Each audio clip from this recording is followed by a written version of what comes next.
abroad and doing everything that I've done that's how I've learned though. Like I've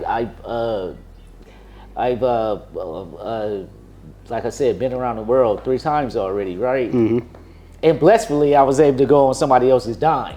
You know what I mean? Yeah, but it's off your skill though. Exactly, which is priceless. Yes, sir. It's like invaluable. Yeah. You know what I mean? But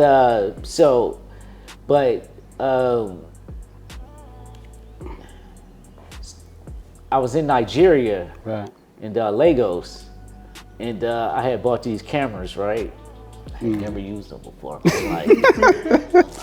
But stepping outside of your comfort zone. Yeah, though, yeah, yeah. I'm like, shit. I'm like, this shit is gonna be fire. So I better get me some new cameras and. I wanted new. I was traveling through Africa, so I wanted all new shit or whatever. Right. I get these cameras and shit. I'm talking about. I didn't even break them out the box. I hadn't even used them, and so I get to Africa and get to Lagos, and I'm doing my QC, doing my quick check, right? Before the shoot the next day, getting everything together. And so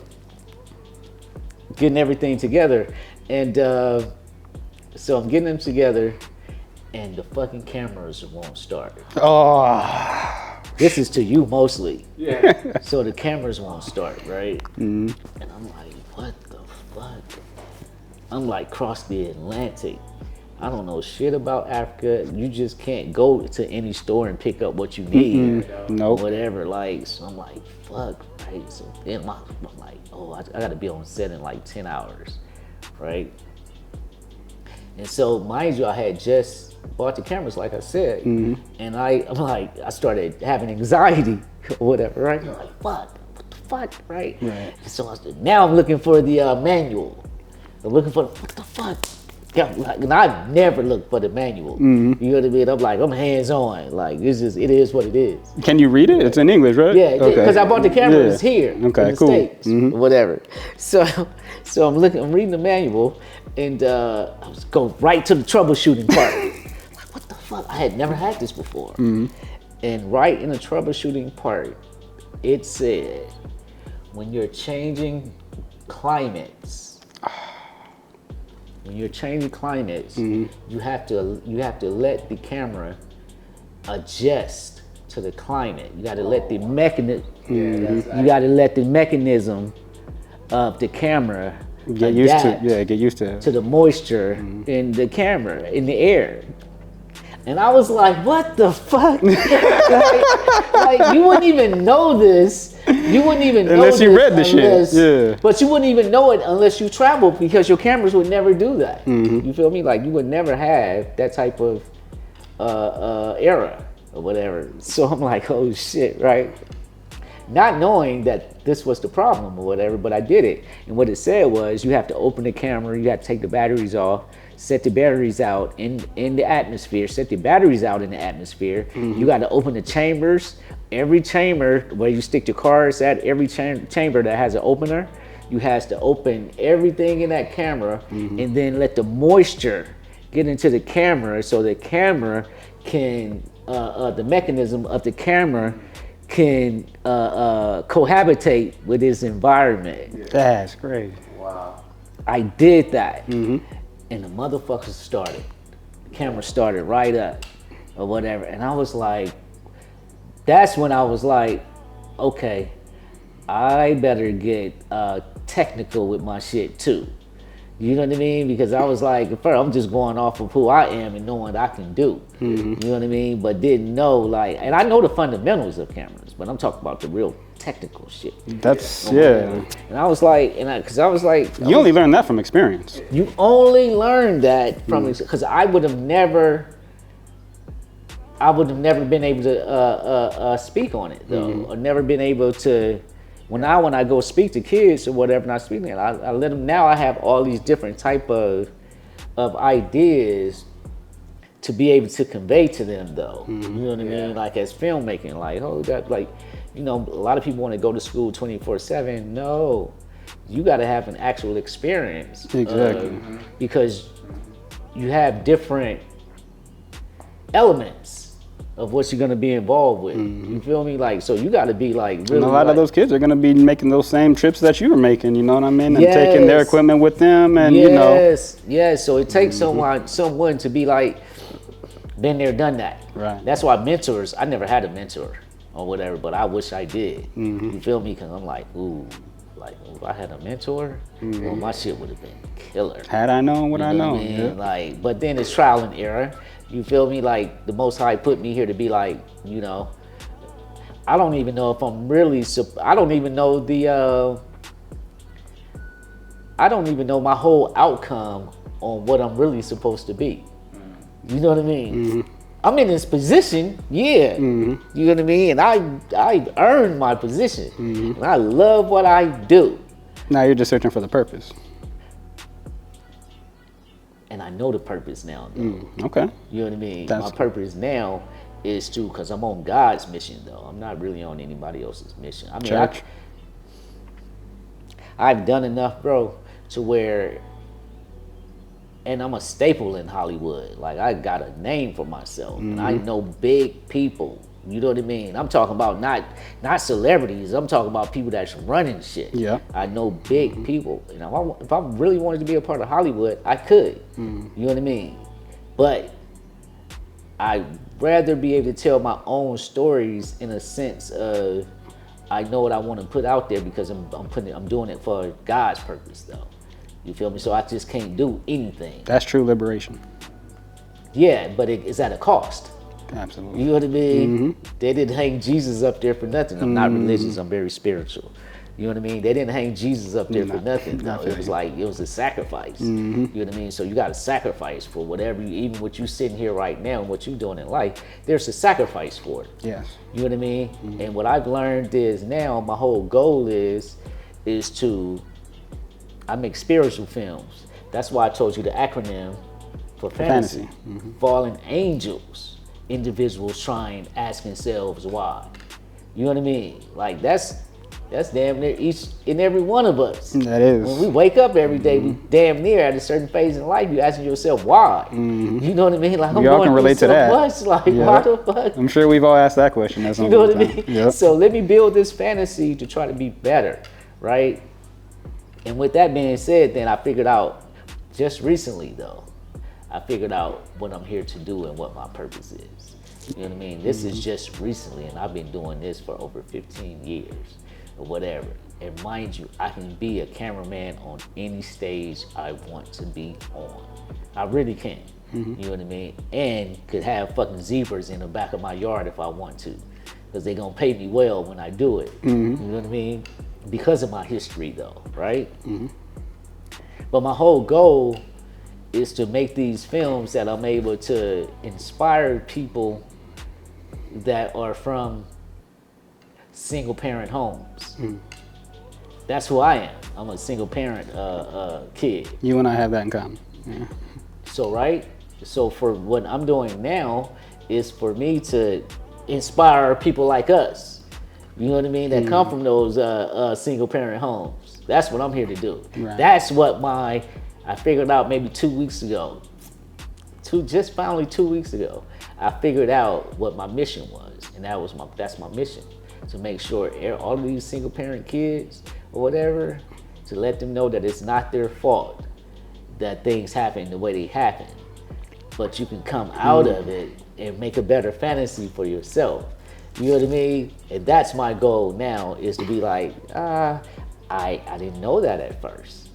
But it wasn't meant for me to know, because God was having me walk in these footsteps. He put me with the Snoops. He put me with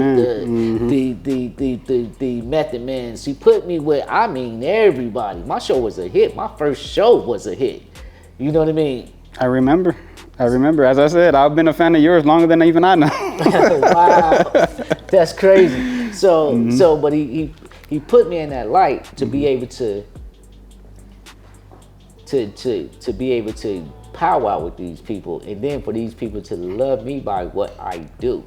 So now I get somebody like a Big, which is like one of my dearest brothers and friends, Big Boy. Yes. I can get him, and I can take him to talk to the foster youth. I can take him into the schools, you know what I mean, to teach everybody how to build a better fantasy for themselves.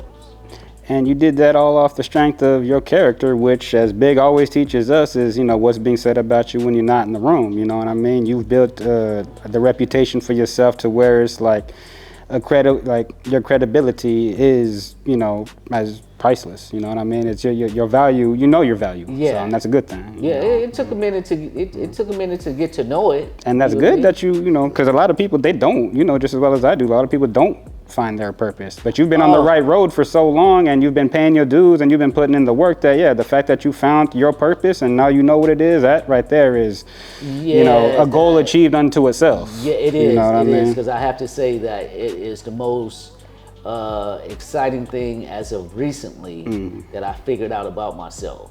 You know what I mean? I figured out that, damn, I do have a purpose, and now my purpose is for these kids that grew up like I grew up. And know that they're worthy. You know what I mean? They can do anything that they want to do. And I hate to say it, like people be like, well, how did you make it? I'm like, man, I went through the trials and errors, like trials and tribulations, like everybody else. I'm not a superhero. You feel me? I went through everything in life and whatnot. I can appreciate the hell out of that, because you know just as well as I, we grew up, we did often ask ourselves that question, why me, or you know, why the whys and all that, you know, and it's you know, if like you said, we didn't have, you know, being the fact that we grew up in single parent households, like we didn't have mentors, so it's like if we had known, you know what I mean, we probably would have known, you know, it wasn't our fault a lot earlier, but we just had to go through life and find that out on our own, you know what I mean? Yes, which is a great value to. It is, but it's the struggle is real. It's a great testament, though, on how you come out on the other side. Yeah. You feel me? And you come out that much stronger because of the fact that you have willpower. You feel me? Once you learn what willpower is, like I told you earlier, when your persistence and how you kept the persistence, that's willpower. That's making things happen that you don't necessarily know how it's going to turn out, but you know that if you put in the effort for it, then you're going to know how it turns out, though. You know what I mean? I can't take, you know, all the credit for that one. Like, truth be told, like I said, my team members, you know what I mean? It wasn't just about me. Like, he was definitely, you know, interested in making this happen as well, because he knew he can learn a lot from you. And, you know, when I have like you know me, every time you see me, I've had a team of like-minded people around me all the time.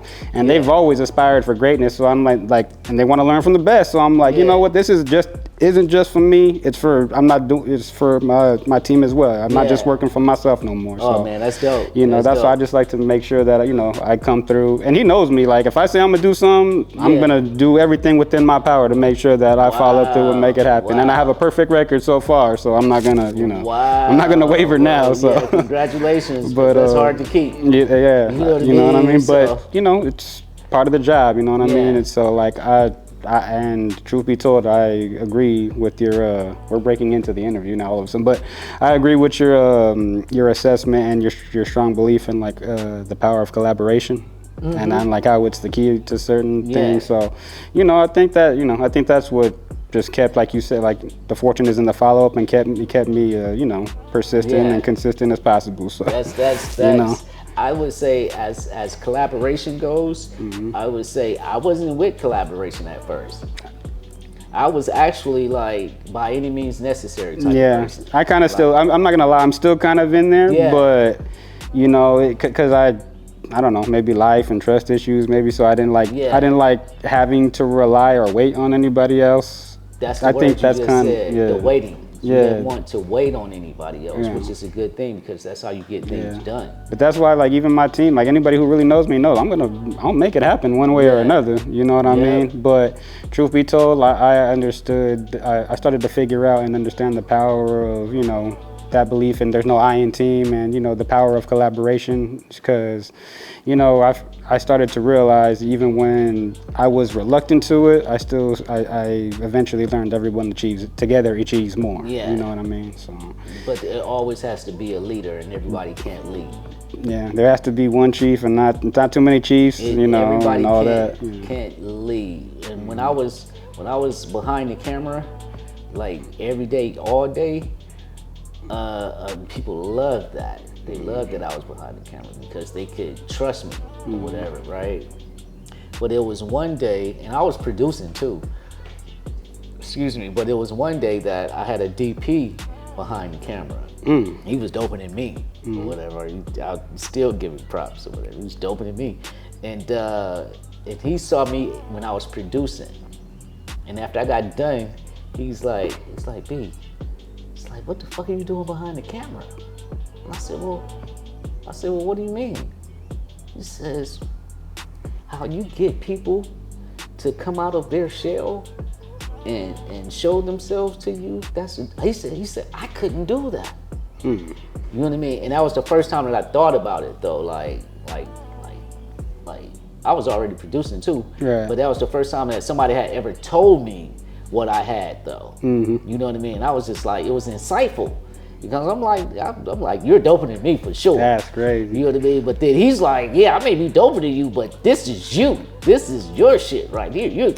This is it, or whatever. And I was like, I took it into consideration. I was like, damn. His name is Jeff, Jeff Bowman. And I was like, damn, Jeff, really? He was like a vegan and shit at the time. And shit. His teeth all brittle and shit or whatever. But the motherfucker was so dope. Yeah. Or whatever. And then he was just like, man, he said, I ain't never seen you like this. I only seen you behind the camera. I had a similar incident happen to me. I didn't realize that I was a producer, but I was producing. Like basically what had happened, we were over at the Cannabis Talk studios and I had brought in a guest. Yeah. And he had a genuine idea of how he was gonna do his interview. He had his product and all that ready. So I kind of knew how the show was gonna go already. So whenever he would, key points in the interview would pop up and he was getting ready, like I was telling the cameraman, make sure you zoom in, you know what I mean? And make sure he's about to talk about whatever, And I'm doing all these things, and to me, like, I'm just, I figured, like, if I can help, why not? You know what I mean? Like, by the end of the interview, they're like, and mind you, like, all of my life, I've been a hip hop artist. I've been, you know what I mean? All it did was music. So, but by the end of this interview, they're like, Cal, we didn't know you're a producer. So I have the mind of an artist. He says, like, producer? Like, what you mean? Like, I never made a beat in my life. What the fuck? Like, they were like, no, the way that you were directing, the whole, they were like, that's producing. I'm like, yes. And to me, I'm like, what the fuck? I'm like, to me, I'm just helping the homies. Like, they're like, but they're like, no, that's what a producer does. And I was like, so I didn't know, like, I had those credits to my, to my resume. You know what I mean? Like, it just, exactly. It happened so organically.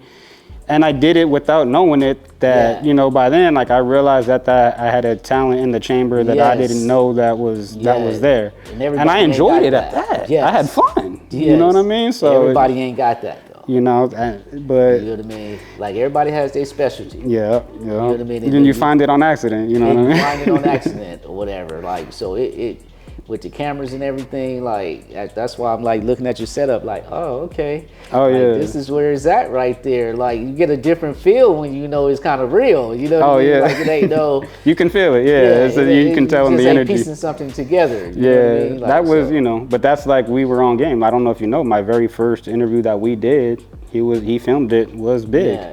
Our very first interview was Big. Yeah, really? We were up there at the, wow. in the neighborhood, in the neighborhood studio. I don't know if that was one of the interviews that you watched, but our very first episode ever was Big, and we came in with that.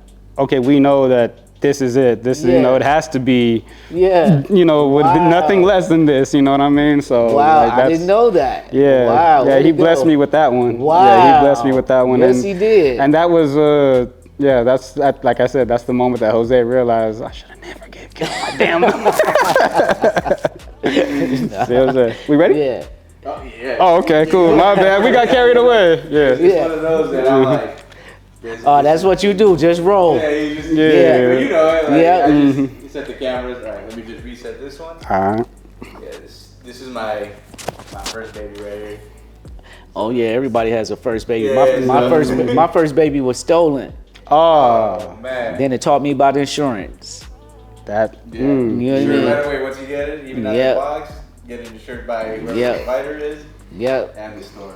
All right, guys. Ready? In 3, 2. West World, it's your boy Young YC, Young Cal, coming straight at y'all with another very special edition of CALi. Right now, I'm here with the legendary film director, cameraman, several titles. You can call him what he wants, but I'll let him call himself what he wants. Give him his introduction. Man, just Bishop Moore. Uh-huh. Always leave them wanting more. How you doing, sir? I'm good, man. Thank you for having me. Oh, man, thank you for your time. As we were talking about off camera, we know how valuable it is, sir. Yeah. And just right out the gate, sir, like what I like to do is always give my guests the opportunity to, tell the people about themselves, give them a little backstory and origins, about their inception and whatnot. Where did you grow up at, and what was life like, coming up for you? Man, I was raised in South Central. Yes, sir. Right? Mm-hmm. And come from a single parent home. But I'm from, just like everybody else, they got family members that gang members and everything. And I participated in some little things or whatever. Right. And I found out that wasn't the life that I would want or whatever. So, but I'm from, like I said before, I'm from the hip hop side of LA. Right. Like the volume 10s, like the freestyle fellowships, like the Raz Yes, sir. like it's the hip hop side of LA, not the rap side though. The NWA, the Eazy-E's and everybody, that's the rap style. I always felt like it was important people were familiar with that side as well. Mm-hmm. Oh, of course, that's what we was raised off of. Yes, sir. But what people don't know is that the West Coast has a major hip hop side to it. You know what I mean? Where we was doing graffiti, where we was breakdancing, where we went through a whole dancing phase, where we went through a whole tagging phase, writing on the wall. That's the hip hop side of LA because the four elements. Exactly. You don't get a chance to see that side of LA. You just thinking that it's just like They lived on this side too. You know what I mean? Like you just think that it's about the culture of gang banging and selling drugs and all of that, which that is our culture or whatever. But we also come from the hip hop side. It's great. It's greater than that. Yeah. Yeah. Even when I was growing up, the gang members or whatever, they were still listening to East Coast music. That's what it was like. People don't get like. The core of LA is still hip hop though. You know what I mean? That's why you have Ice Cube or somebody speaking about who they learned from, or Snoop Dogg, who he learned from, and all of these other people. So I come from that side though. I come from the hip hop side of LA, like the tagging on the walls and the dancing and all this. I went to school in Hawthorne damn near my whole life. You know what I mean? Before Hawthorne started to really develop into his own lane or whatever it was going to be or whatever. So we was able to go anywhere. We was able to go anywhere we wanted to go in LA without being, I mean, of course you're going to get tested. You're going to get your scrap on. You're going to do certain things. Oh, absolutely. But that's not the main thing if you're coming from the hip hop side of LA. You feel me? You know what I mean? Like I come from the more of the artsy side of LA, right? You know what I mean? Like one of my partners actually, before Corrupt got signed, Corrupt used to go to the school called Lusinger, right?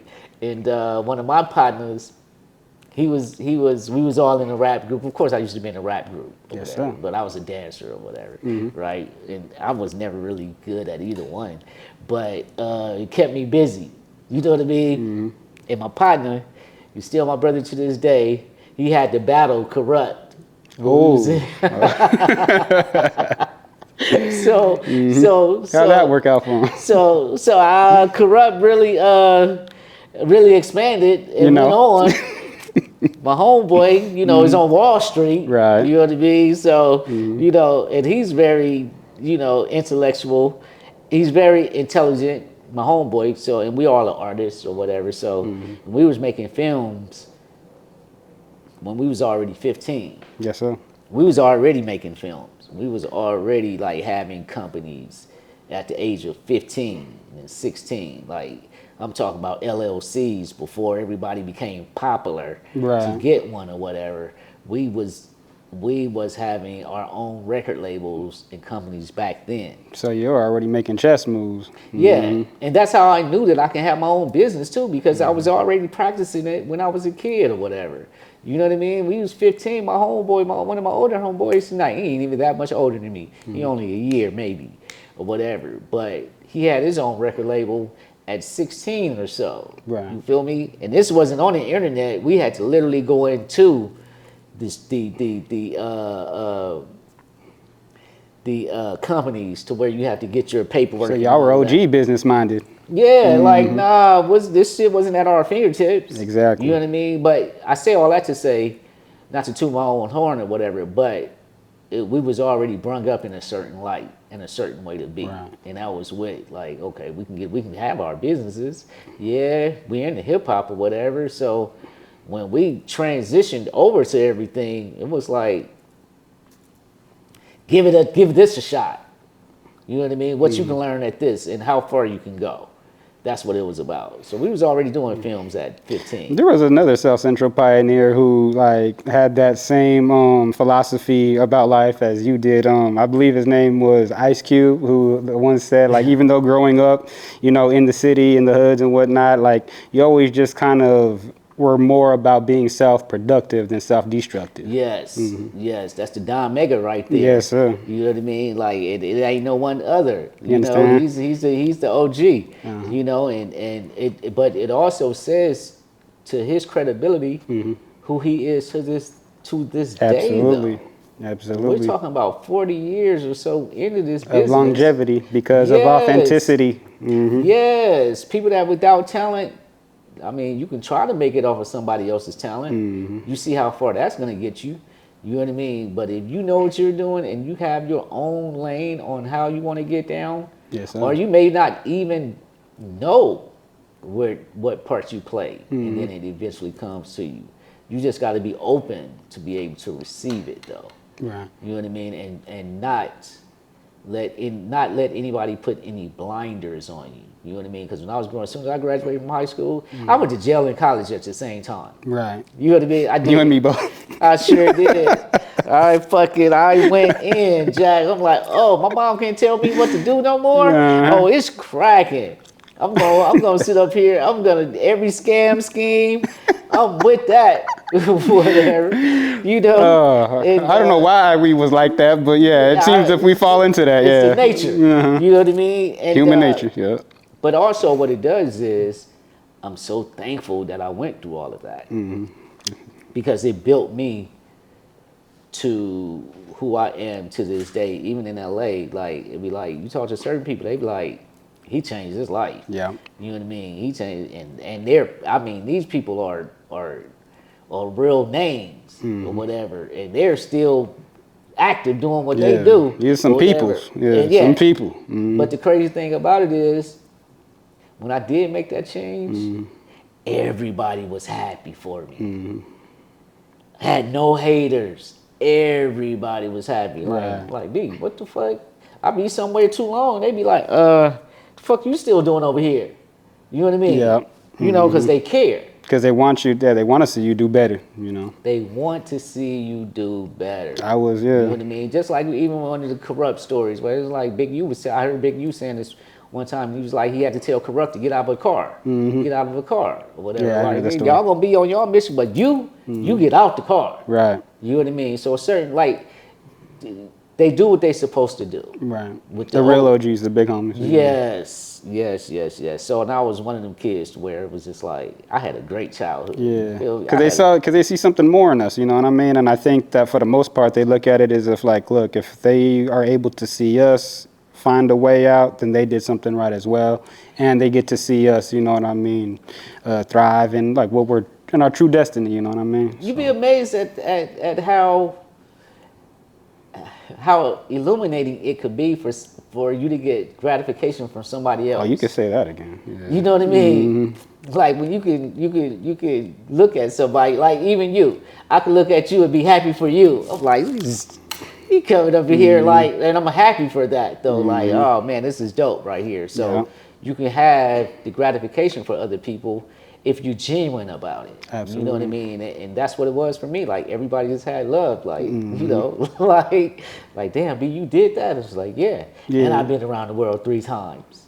Yeah, a lot of my big homies, they're like to say that part, you know, that's what I think what they ultimately want for us. But a lot of my big homies, same, you know what I mean? They were just proud to see that I wasn't that just a little kid on the corner no more, because I could have very just, you know, a lot of or other peers, Yeah, let's just call of them, course. feel Of like course. you weren't never supposed to be nothing. But you know what I mean? Oh For man, my those own that family. that part. My own family was and not taking nothing away from them or whatever. They was just like, man, we didn't know what you was gonna be. Exactly. But I knew I was gonna be something though. And that's what matters the most. I've always shit. Yeah, you can do whatever. I could be outside at 1 o'clock in the morning, 2 o'clock in the morning, but I'm still before I go to sleep. I'm still gonna pray. Church.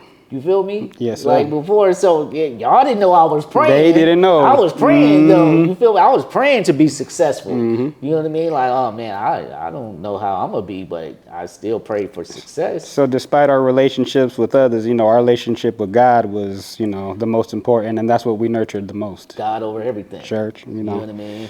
So when you started, like you said, you started making films when you were like 15, 16. Like, at which point did you start like feeling you were making, like getting your big break or like making your way into the industry and whatnot? It wasn't. It was like, and this was. Listen, man, I was in talent shows at 12 years old. You know what I mean? Then my partner got a video camera. Then my other partner was a writer. He's still a writer to this day. And then we started like doing all these crazy little films, not knowing where they was gonna go, not knowing none of this shit. The superpowers, when our powers combine. Oh man, everybody has a power. You know what I mean? And it was like we didn't know where this shit was gonna go, and we still in the streets too. We still in school. We still in the streets. People still dying. People still. We out dancing. We might go over here. We might go over there, and we still participating in the hip hop lifestyle though too, as all this culture is going around. So no, we're not knowing that we're going to be in entertainment one day or whatever. The hell no, we're not. We're just doing it because we're those type of kids. That's what y'all did. You know what I mean?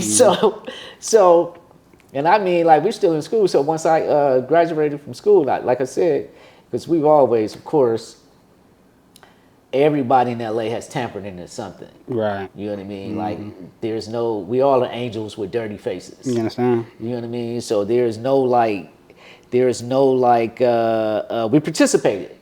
You know what I mean? Yeah. Like, we participated. So we still participated in every action of what was going on in the streets. All the festivities. It just didn't lead us to, to this great demise or whatever. So speaking of which then, like going from making the little films that we were making at the time and rapping and doing all of that. So after I graduated from high school or whatever, I'm still not, like, you just really don't know what the fuck is going on. You got your family members, your aunts and uncles, your aunts, and like, man, you need to go to the service, you need to do this, you need to go to the army, you need to be about that life or whatever. I'm like, nah. Because we're doing a lot more than what y'all think is happening anyway, right? And I'm talking about, we doing all type of capers, right? And you get into I'm sorry, I don't mean to interrupt. You and I have a very similar background. So I'm just go on. I'm hearing you loud and clear, OG. Go on. So we're in all type of capers and everything, and then eventually, of course, something's gonna tap you on the shoulder, and it's gonna be the caper of all capers. You understand? You know what I mean? Like, so I didn't just appear. Next thing you know, and I'm into this seat. And I'm in the entertainment. No. I got into trouble first. You know what I mean? I got in trouble. Went to the county or whatever. And I'm talking about, this is like the belly of the beast or whatever. Got in trouble. And I wasn't a square kid, but I was a good dude, though. You feel me? Like, Towers or Wayside? Huh? Towers or Wayside? Towers. You were in the jungles. Yeah. I was in the towers, bro. Like, I'm talking about 9,500, 5,500, 20. I was in that thing, man, but I needed it though. And the reason why I needed it, because I had too much confidence in myself. I was too arrogant. I felt like I can do anything. You know what I mean? If it's criminal minded, you've been blinded, KRS-One, you better believe it. I felt like I could do anything if I put my mind to it or whatever. So I was like, somebody came up with a plan one day, and I was with that plan. You know what I mean? And these people are from a certain section in life, right, or whatever. And it's crazy how life plays out, because when I got in trouble, I did get in trouble with a certain section of people, or whatever. But I wasn't from that section or whatever, and so it meant that I was on my own too. You know, so when I got to the county, I was green. Yeah. I mean, I did some juvenile stuff or whatever, but it's a like, totally different. Yeah, it wasn't like the county. It wasn't like L.A. County. I tell you that. You ever seen that movie Colors? Yes, I have. You know what I mean? Yes, I have. Like, you know that opening scene where everybody. Yeah, the only thing that's dividing them is the bars in the cage. So I get up in there, I'm like, it's like Mad Max in this motherfucker. You understand? I'm like, shit, right? And I'm like, okay. Mind you, I was in college at the same time. Right. You know what I mean? So I went to the belly of the beast on white collar crime. You know what I mean? It wasn't like no ordinary crime. It was white collar crime. So the inmates looked at me differently too. Right. You know what I mean? It was like Youngster, which is one of the name of my films that I'm gonna do is called Youngster. Right. Or whatever, because I learned so much during that time period. You feel me? I was like, I never was the toughest guy or anything like that, so I wasn't tripping like that or whatever. But I knew that I'll fight too, though. You know, that. Yeah. We go, you know what I mean. And depending on how I'm feeling, if I'm gonna come back. You understand? You know what I mean? Like I was that person too. Like depending on how I'm feeling, I'm gonna come back. Oh, don't get it twisted. Yeah. That's my whole point. You know what I mean? Like, B, you was a skateboarder. I'll let you think that. You know what I mean? But I had a great childhood or whatever. So to get to entertainment though, I had to go through that phase in life. You know what I mean? Before we get to, the career aspect, I know we were just talking, keeping with your childhood. Could you share with us the story, the defining moment where you were 4 or 5 years old and you got blindsided by someone twice your size? When I was 4 or 5 years old. Yeah, and I believe the story goes is that you were blindsided by someone twice your size, and then I guess your mom told you better go and hit him back. Oh shit! Where did you get that story from? I mean, as I said, I did my homework, sir. I didn't come here unprepared. Oh, okay. I came here clips loaded. So I didn't even remember that. I was like, what are you talking about? Yeah, I told you I come from a single parent home. Yeah. I come from a single parent home, and it is the craziest story that it was like a bully, like a neighborhood bully or whatever. And recently, because I'm always researching my thought patterns or whatever, I understand why this dude was bullying me or whatever, because he was the kid of the neighborhood until I came. And then I became the kid of the neighborhood, what everybody liked or whatever. We are kids or whatever, so he took it a certain way. He was older. That you were treading on his. Yeah, like because he was the kid, and he was the man in that neighborhood or whatever. So he stayed on me. I mean, this dude was on me every day. And so one day we get into this altercation. He and I about to fight, and we wasn't about 5. We was actually like maybe 10 or so. Oh, okay. So we was about to fight, and I have an older brother, and I have older cousins. Well, they did all the fighting. I didn't do no fighting really. You feel me? Like at that time period, you know what I mean. And I've been in a lot of fights or whatever. And at that time period, I hadn't though, so I didn't really know how to fight or whatever. I didn't know, and so I put up we called them, well, on TV they called them dukes. Oh, put up your dukes? Yeah. Put up your dukes, right? So I put up my dukes, right? I put them up, and the guy, he puts up his hands or whatever, right? He was a little bit more skilled than I or whatever, but for some reason, because he knew he was a bully, then I figured out that I wasn't gonna I was okay, you're a bully, so how am I gonna approach this? I'm gonna fight you regardless, whatever. But I'm like, all right, whatever. So I put up a deuce, right? And we're going around in a circle. For like, this is when you used to go around in circles. Yeah, trying to size each other up. Yeah, we were going around in a circle, and we're going around in a circle for at least 180 seconds. You know what I mean? Ain't nobody threw a punch yet. Right. You know what I mean? So, and I'm like, we were going around in a circle, and so my mom comes out. And she's tired of this shit by now. She's like, you will never be coming in the house complaining about somebody messing with you or bothering you or whatever. You're gonna handle this today, right? And so my mom is out there. She's watching us, and she's like, "Yeah, you ain't gonna run it. You gonna fight today or whatever." But we still going in circles, right? My mom right there cheering me on or whatever, right? And so my older brother comes. He was somewhere in the streets or somewhere. The dude is only 2 years older than me, but he had a lifestyle that was like just put him in different categories. Right. Rest in peace. Passed away at the beginning of the year. But very intelligent, knew how to fight, just knew how to do every fucking thing. So he comes up from somewhere out of nowhere, and he sees me. He runs up. He sees his little younger brother. He runs up. He's like, "What's going on?" He looks at me. He said, "Oh," my mom's like, "He's not coming in the house anymore, talking about somebody that's bothering him or whatever. He's gonna fight this fight or whatever." My brother, because my brother's like, "Let me fight him or whatever." My mom's like, "Nah, you ain't fighting me." And so we going around in a circle. And this is how I learned how to throw a punch. We going around in a circle, and I hadn't thrown a punch, and my brother gets irritated. He was like, "Why don't you just sock him? Just sock him or whatever. Like he's open for you to sock him. Just sock him." I'm like, I don't know, whatever, right? I'm not. Mom's like, "You gonna learn today." I don't know, but it was like, he takes my right arm, he takes my right elbow. I'd never forget. He takes my right elbow and he goes, "This is how you do it." Bam!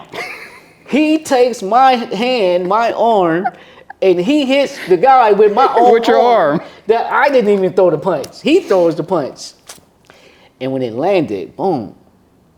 I said, "Is that it?" I said, "Oh." I said, "Okay, I can do this." Yeah, I was like, big, right. I was giving it to him, right. I was like, "Dude, you have no defense or whatever, right?" And like I said, he was a bully, so he really didn't know how to fight. Right. You know what I mean? He was just picking on people that were smaller than him. Yeah, or whatever. And I was one of them or whatever. And I got to playing the congos on him. Bing, bing, bing, bing, bing. I was getting excited because I didn't know I could even land a punch. You laid the beats on him. Oh, man, I was laying the beats on him, right? He was easy to swell up, too. I'd never forget. Dude still hate me to this day. Because he can't even understand how I ended up in this position. Right. You know what I mean? And he was all lumped up and shit. Like, he was just easy to swell. My punches wasn't even that hard. He was just, you would just touch the dude and he'd swell up or whatever. So my confidence grew from there. Like, damn, I did you like that? Oh, man, it's popping. You'll never mess with me again. He never messed with me again. And that was the story of where I was like, ooh, okay, then I know I can't run back in the house and tell moms or whatever. Therefore, now I done been in over 100 fights. You know what I mean? But that was the start. You know, that was the start to let me know that you got to be courageous. You got to have courage at whatever you do, though. That was a life lesson you took from it all. And I had a lot of life lessons as a kid, though. I was one of those kids to where I was able to dissect things early. You know what I mean? Some people don't have common sense. I have a lot of common sense. Not intelligence, but I have a lot of common sense. I'm not educated, but I have a lot of common sense. Which is an underrated quality to have. That's my whole point. Because I can base it off of my older brother, too, though. Right. Like, he didn't have any common sense. He was very knowledgeable, very intelligent, very educated, can walk into the front of the school and walk right out the back and still get straight A's. One of them type of dudes, you know what I mean? But common sense, it didn't register like that. It was all off of, it is what it is, how it is. You feel me? No emotions, no nothing when it comes to dealing with people outside of the household. Yes, sir. You know what I mean? So with that, I learned to be the opposite. That's how I came to be. I'm like, I can't be as aggressive as him. Whatever, this nigga too aggressive. You know what I mean? Right. You're like, God, man, you a little too aggressive. You know, the way you doing people, I don't want to be like that. So I became the cool kid. I became the one that, it's cool. Let's be peaceful with this. Like, I was able to talk people out off the diplomatic one. Yeah, I was the diplomatic one. You know what I mean? Which is how I got this far too. You know what I mean? I wasn't the best cameraman. I wasn't the best DP. Right. Nah, but I knew how to read and sit in a room and be like, people learn to trust me. They learn to be like, if they're doing something wrong, I'm the person that's gonna set them right. I'm the person that's gonna look out for them. Right. No matter if it's the Snoop Dogs of the world, no matter if it's the Kendricks, no matter if it's the ordinary cow that's growing up and coming in to being something, I'm the person that still is not gonna go behind your back and do something to you to discredit you in any type of light. That goes back to the diplomacy. Yes, sir. How I was raised, like I'm gonna be the person that, no, I'm not gonna do nobody dirty, bro. I'm not gonna be that person. Once again, you and I have very similar backgrounds, sir. Yeah. Like, I never got off on being like, the hardest one from the hood, but one thing that, everyone and, that comes from where I come from, if they know about me, they know I'm definitely going to be the realest one. I'm always going to be the one that's there solid when shit matters, really matters the most, you know what I mean? So, being the one that's most dependable, that definitely has, that says a lot. Yeah. And it goes a long way. Mm-hmm. You know what I mean? One guy told me, he said, B, he said, you don't understand why people fucking with you, do you? And I said, no. He says, you're a koi fish. And I said, word? He said, yeah. He said, you swim against the current. You swim, because koi fish, they're the only fish that swims upstream. You know what I mean? And he said, you swim upstream against the current by any means necessary. That's why they fuck with you like they do. That's why they love you like they do, because of the fact that they know that you're reliable. Right. And they know that you got their best interests when it comes down to it. There's a lot of value and I think like the word that we've been using this whole time, priceless, and having the pure heart. You know what I mean? And knowing that, you're the one that people can turn to if, needed. You know what I mean? Yeah. Is that how, like, you got the door open for you for the first time? Like, was your time with Wayne's Productions your very first entry into the game? Yes. That's what opened the door for you? And let me tell you how that happened, right? I'm curious on how you figured this shit out, though. Like, that's crazy. But what had happened was that one of my friends, the writer, right? Like I said, we was doing films at 15 or whatever. We was doing all this when we were kids. And he had went to school, right? He went to Morris Brown in Atlanta, black college, whatever. Like, these dudes are super dope. They're known for their bands, from what I understand. And they're super dope, right? So he had went to college, and he asked me, I stayed here and went to college. He asked me, he said, man, why don't you come to ATL with me? When people love you, they're concerned about you. Absolutely. You know what I mean? And when you got, like, I have like damn near 7, I got 2 brothers, right? That my mom, from my household. But I got like 7 other brothers outside of that, like my best friends. You feel me? Mm-hmm. You know what I mean? Yes, sir, I do. And so when we graduated, my one partner was like, the writer was like, man, you should come to the A with me, or whatever. He's like, man, what the fuck you gonna do out here? Like, the shit that you see in the movies or whatever, like when your friends be talking to you, somebody be talking to you. Yeah. Like, what the fuck you gonna do out here, nigga? Because I know you. Yeah. You know what I mean? Like, you gonna get into some shit. Ain't nothing there for you to be doing. Yeah, you gonna get into some shit. Out of all of us, you gonna get into some shit. And which I did. Right. You know what I mean? And he left, he went to college, and I still had the rest of my friends or whatever. But, then you have, like, your second group of people that you deal with. Right. You know what I mean? Yes, that ain't into none of that. It's just into coming up in the gang banging and the doing. So I was like, okay, I'm gonna deal with these two. I'm gonna deal with both sides. Right. And that's how I ended up. Going to the belly of the beast. You know what I mean? Because I had gotten in trouble, and I had, like a year. So I think I did a year, but they gave me 3 years or whatever. Right. And so you only sat for about a year. Huh? So you sat for about a year. Yeah, makes sense. So being fresh out of school and going to college at the same time, but now all of that is fucked off because now I'm gone, or whatever, right? But when I got out or whatever, my mom had moved. My mom is a nurse. She's like, so she ended up moving to the Bay Area, right? Because they needed nurses at the time. Whatever. So she took my younger brother and she moved to the Bay. When I got into all this trouble, she was gone. I was living on my own at this time anyway.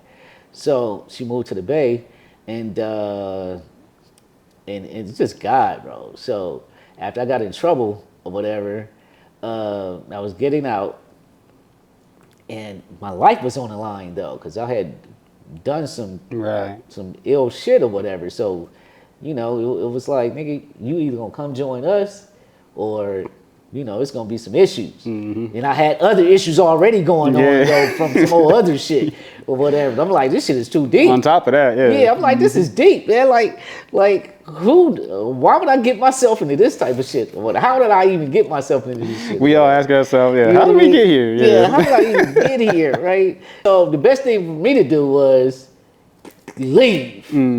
I got to get away because either I'm going to end up dead or either I'm going to kill somebody and end up in jail for the rest of my life. That's how I saw myself because it was so much going. It was so much pressure. Yeah. You know what I mean? That's the crossroads you end up looking at. Yeah. It was so much pressure and I didn't know why it was happening like this though. Like, why am I having problems with y'all? I don't even know y'all, but somebody else is running their mouth about what I'm into or whatever. Now I got them involved in my shit and they hating on me because of he said, she said. You feel me? But now y'all hate me or whatever. So okay, cool. Let me figure this out. Call my mom's, right? My mom's a G. You feel me? The my probation officer, she was like, because I told her, I said, listen, if I stay in LA or whatever, then I'm gonna end up dead. Or I'm gonna end up hurting somebody and coming back to this place that I never want to come to again. You feel me? I never want to come to this place. Back, yeah. It doesn't take you long to realize you don't want to be there. I'm not that type. Like I said, I got common sense. You and me both. You feel me? So I was like, all right. So I told her, and I'm gonna show you how the devil works though. She says, well, she says you can go to the Bay and you have to do your whole 3 years of your probation or whatever. But, Mr. Moore, if you could stay here for 1.5 years and not get in no trouble, we'll kick you off.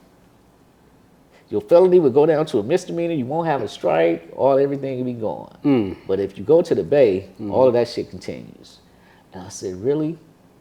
I said, to save my life, then I can't go to the Bay? Because I'm telling you what's gonna happen to me if I stay. I got common sense. You know what I mean? And she's like, yeah. She's like, you need to stay in order if you want to get off 1.5 years or whatever. So cool, whatever. So I leave her office, call my mom's, tell my mom's, I said, yo, you know, they're not gonna give me a break if I come out there, but if I stay here, they're gonna give me a break or whatever. My mom goes, well, what do you want to do? I said, well, the only way I can make it if I gotta come there because my outcome here is grim. This shit is, I know myself. You know what I mean? I even know the people that I'm with though. If we're in the same car, I'm going to jail anyway. Yeah. No matter what. And I don't want to go back to this place where I don't like the way the niggas smell. I don't like the food that they eat. I don't like none of this shit. You know what I mean? So she says, what is your program? I say, listen, my probation states that I have to check in every 3 months. Not every month, but every 3 months. Every third month, I have to go and see them or whatever. So every 2 months, I got to mail in my slips or whatever. Just check in, but you got to go see them in person when you I got to go every see quarter. Person. Yeah. Yes. So remember I told you I got brothers outside of my initial brothers. Right. And when you got people that's your friends, not just your homies though, your friends or whatever, then they look at you differently, right? And I told my partner, I said, man, I need to get up out of here. I got to go. He says, well, how you going to do it? I said, listen, I'm going to fill out all of my paperwork. I filled out my paperwork for 1 year. He and I filled out my paperwork for 1 year. I said, it has to be it has to be stamped on this date every month. And then I have to come back every third month to check in or whatever. Do you know my homeboy to this day, sent in my paperwork for 1 year straight on the date that it was supposed to be sent in on because I had left. That's why you call them your brothers. Yes. Yeah. To this day, I can call him, and he'll tell you the exact same story that we sat down and filled this paperwork out, and he sent it in stamp that shit, and you don't have people like that, bro. Those are the few that we were talking about earlier when we were off camera, when we were talking about real ones. Yes. Those are the real ones, by definition. Yes, solid. Just, good people to where, like, the dude, I'm like, man, I would have done it. No, I would have done it, yeah, absolutely. You know what I mean? So he did it. I just figured, like, damn, it's just when you look back in retrospect, in hindsight or whatever, you're like, damn, that was a pretty deep task to be asking somebody to do, and they facilitate it and do it for you, though. You know what I mean? And I did that for a year, and come back down on the third month. And my mom was so cold with it. She was like, she had my plane tickets already lined up every month, right? And the section that I had gotten in, who was my cronies, they was just like, you don't have to leave. You know what I mean? You can come sit at the table with us now, or whatever. And they're notorious, by the way. And I was like, I turned that down. You know what I mean? Like, nah, because I don't see my life being like that, though. This was something that, we get into. Life is about chances. Life is about sacrifices. I don't trust nobody that hasn't taken a risk. You know what I mean? That part. Like, if you haven't taken a risk, I don't really trust you, because I don't know what you're capable of. I don't even know if you would do it for yourself, though. You probably don't believe in yourself. Why would you believe in me? Exactly. Why would I do that or whatever? So we did that for a whole year, and this is the reason why I'm telling this story, because I wouldn't be telling this story, but you asked me how did I get started. This is a part of it, right? So one time I had no friends in the Bay, so I used to come back to LA every weekend, right? Regardless, because all my friends was here or whatever. I come back to LA or whatever, and one time I had come back. And I had gotten stuck or whatever, right? Because the weather was so bad. It was like Nino, some type of shit coming through, whether tearing up all type of shit. Right. Just rain, hardcore, whatever. And I couldn't drive back to the Bay or whatever. So I ended up overstaying my stay.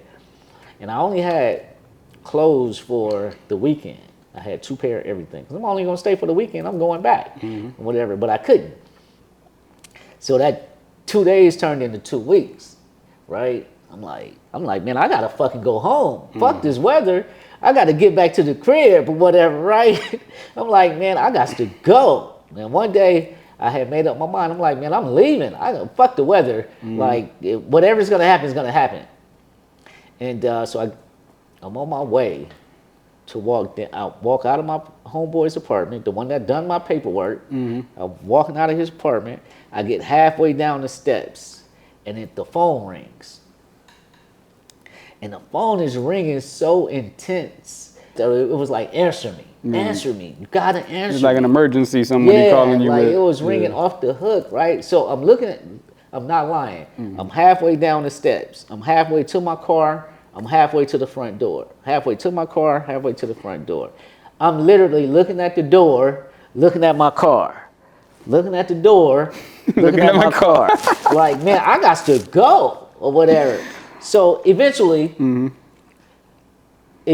I said, let me answer the phone. Yeah, figure out who this is. Run back up there, and the phone was still ringing. And I pick up the phone. It's my other friend, that's the writer. Right. He says, what are you doing? I said, yo, man, I've been out here too long. I got to go back home.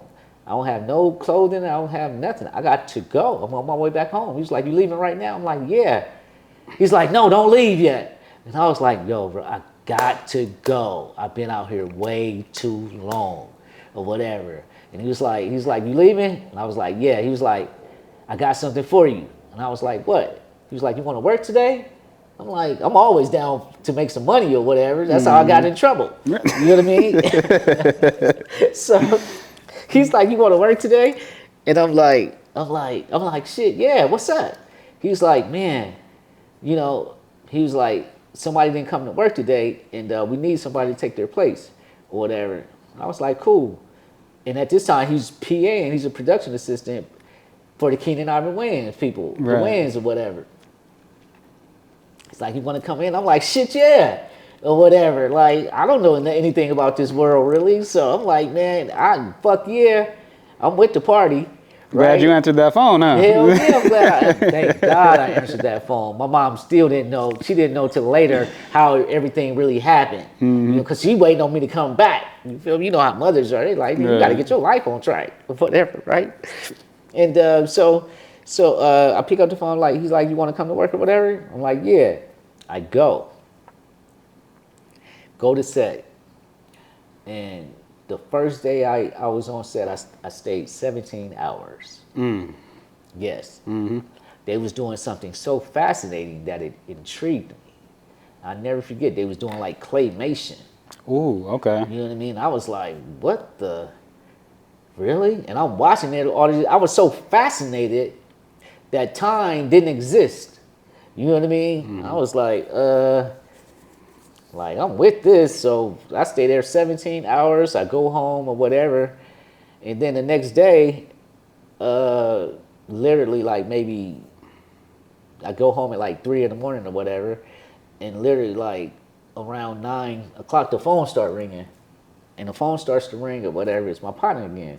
He's like, man, you willing to work today or whatever? I'm like, fuck yeah. Last night, That shit was live. it was cracking or whatever, right? So he's like, man, they want you to come back or whatever. So I go back, and the production manager was like, when I walk up, he asked me one question.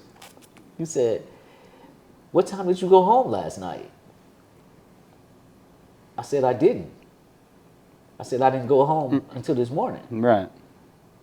His next question was, do you want a job? You I shit you not. because of that dedication. Yes. Because of that, yeah. I shit you not. That's what he said.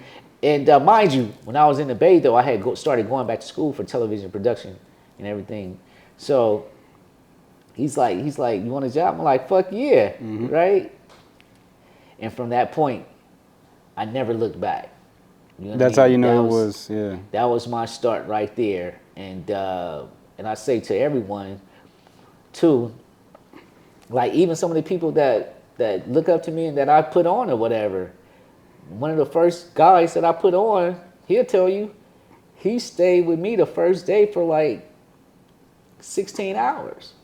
And then after that, I was like, oh shit, you like me or whatever. Okay, I got you, whatever. Like, I'm gonna help you out. Right. You know what I mean? I'm gonna put you on just like somebody put me on or whatever. Because that's how you can tell. Yeah, that's how I was able to tell, right? Like, you in it for the long run or whatever. And so that's how it basically started. And then like from there, I did, that show lasted for a year, right? I didn't go back home for a year. Didn't go back to the Bay for a year. I had to buy everything. I had to buy my clothing. I had to buy underwear. I had to buy everything. All your resources for living, you know, because you knew, yeah. And so, mind you, right? Because of the crime that I had committed, I couldn't go into the banks for 7 years. You know what I mean? They were like, nah, you're not allowed in any bank. So while I'm working, I had to keep all my money in shoe boxes. Right. You know what I mean? So that whole year, you were in home banking. Yeah. My friends would tell you, my homeboys would tell you, they'd be like, that's how I know my homeboys is so dope too. Ain't nobody never touched my shit. None. I had this. I ain't even have my own place. I was living with the homie that had written out all my probation shit with me. You know what I mean? I had my money in his closet, in his shoe boxes. You know what I mean?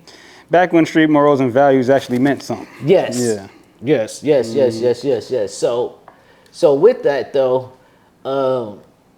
I had for a year, I had all my money in shoe boxes or whatever because I couldn't go into the banks. But you were still touching money. Oh yeah. I was touching, right?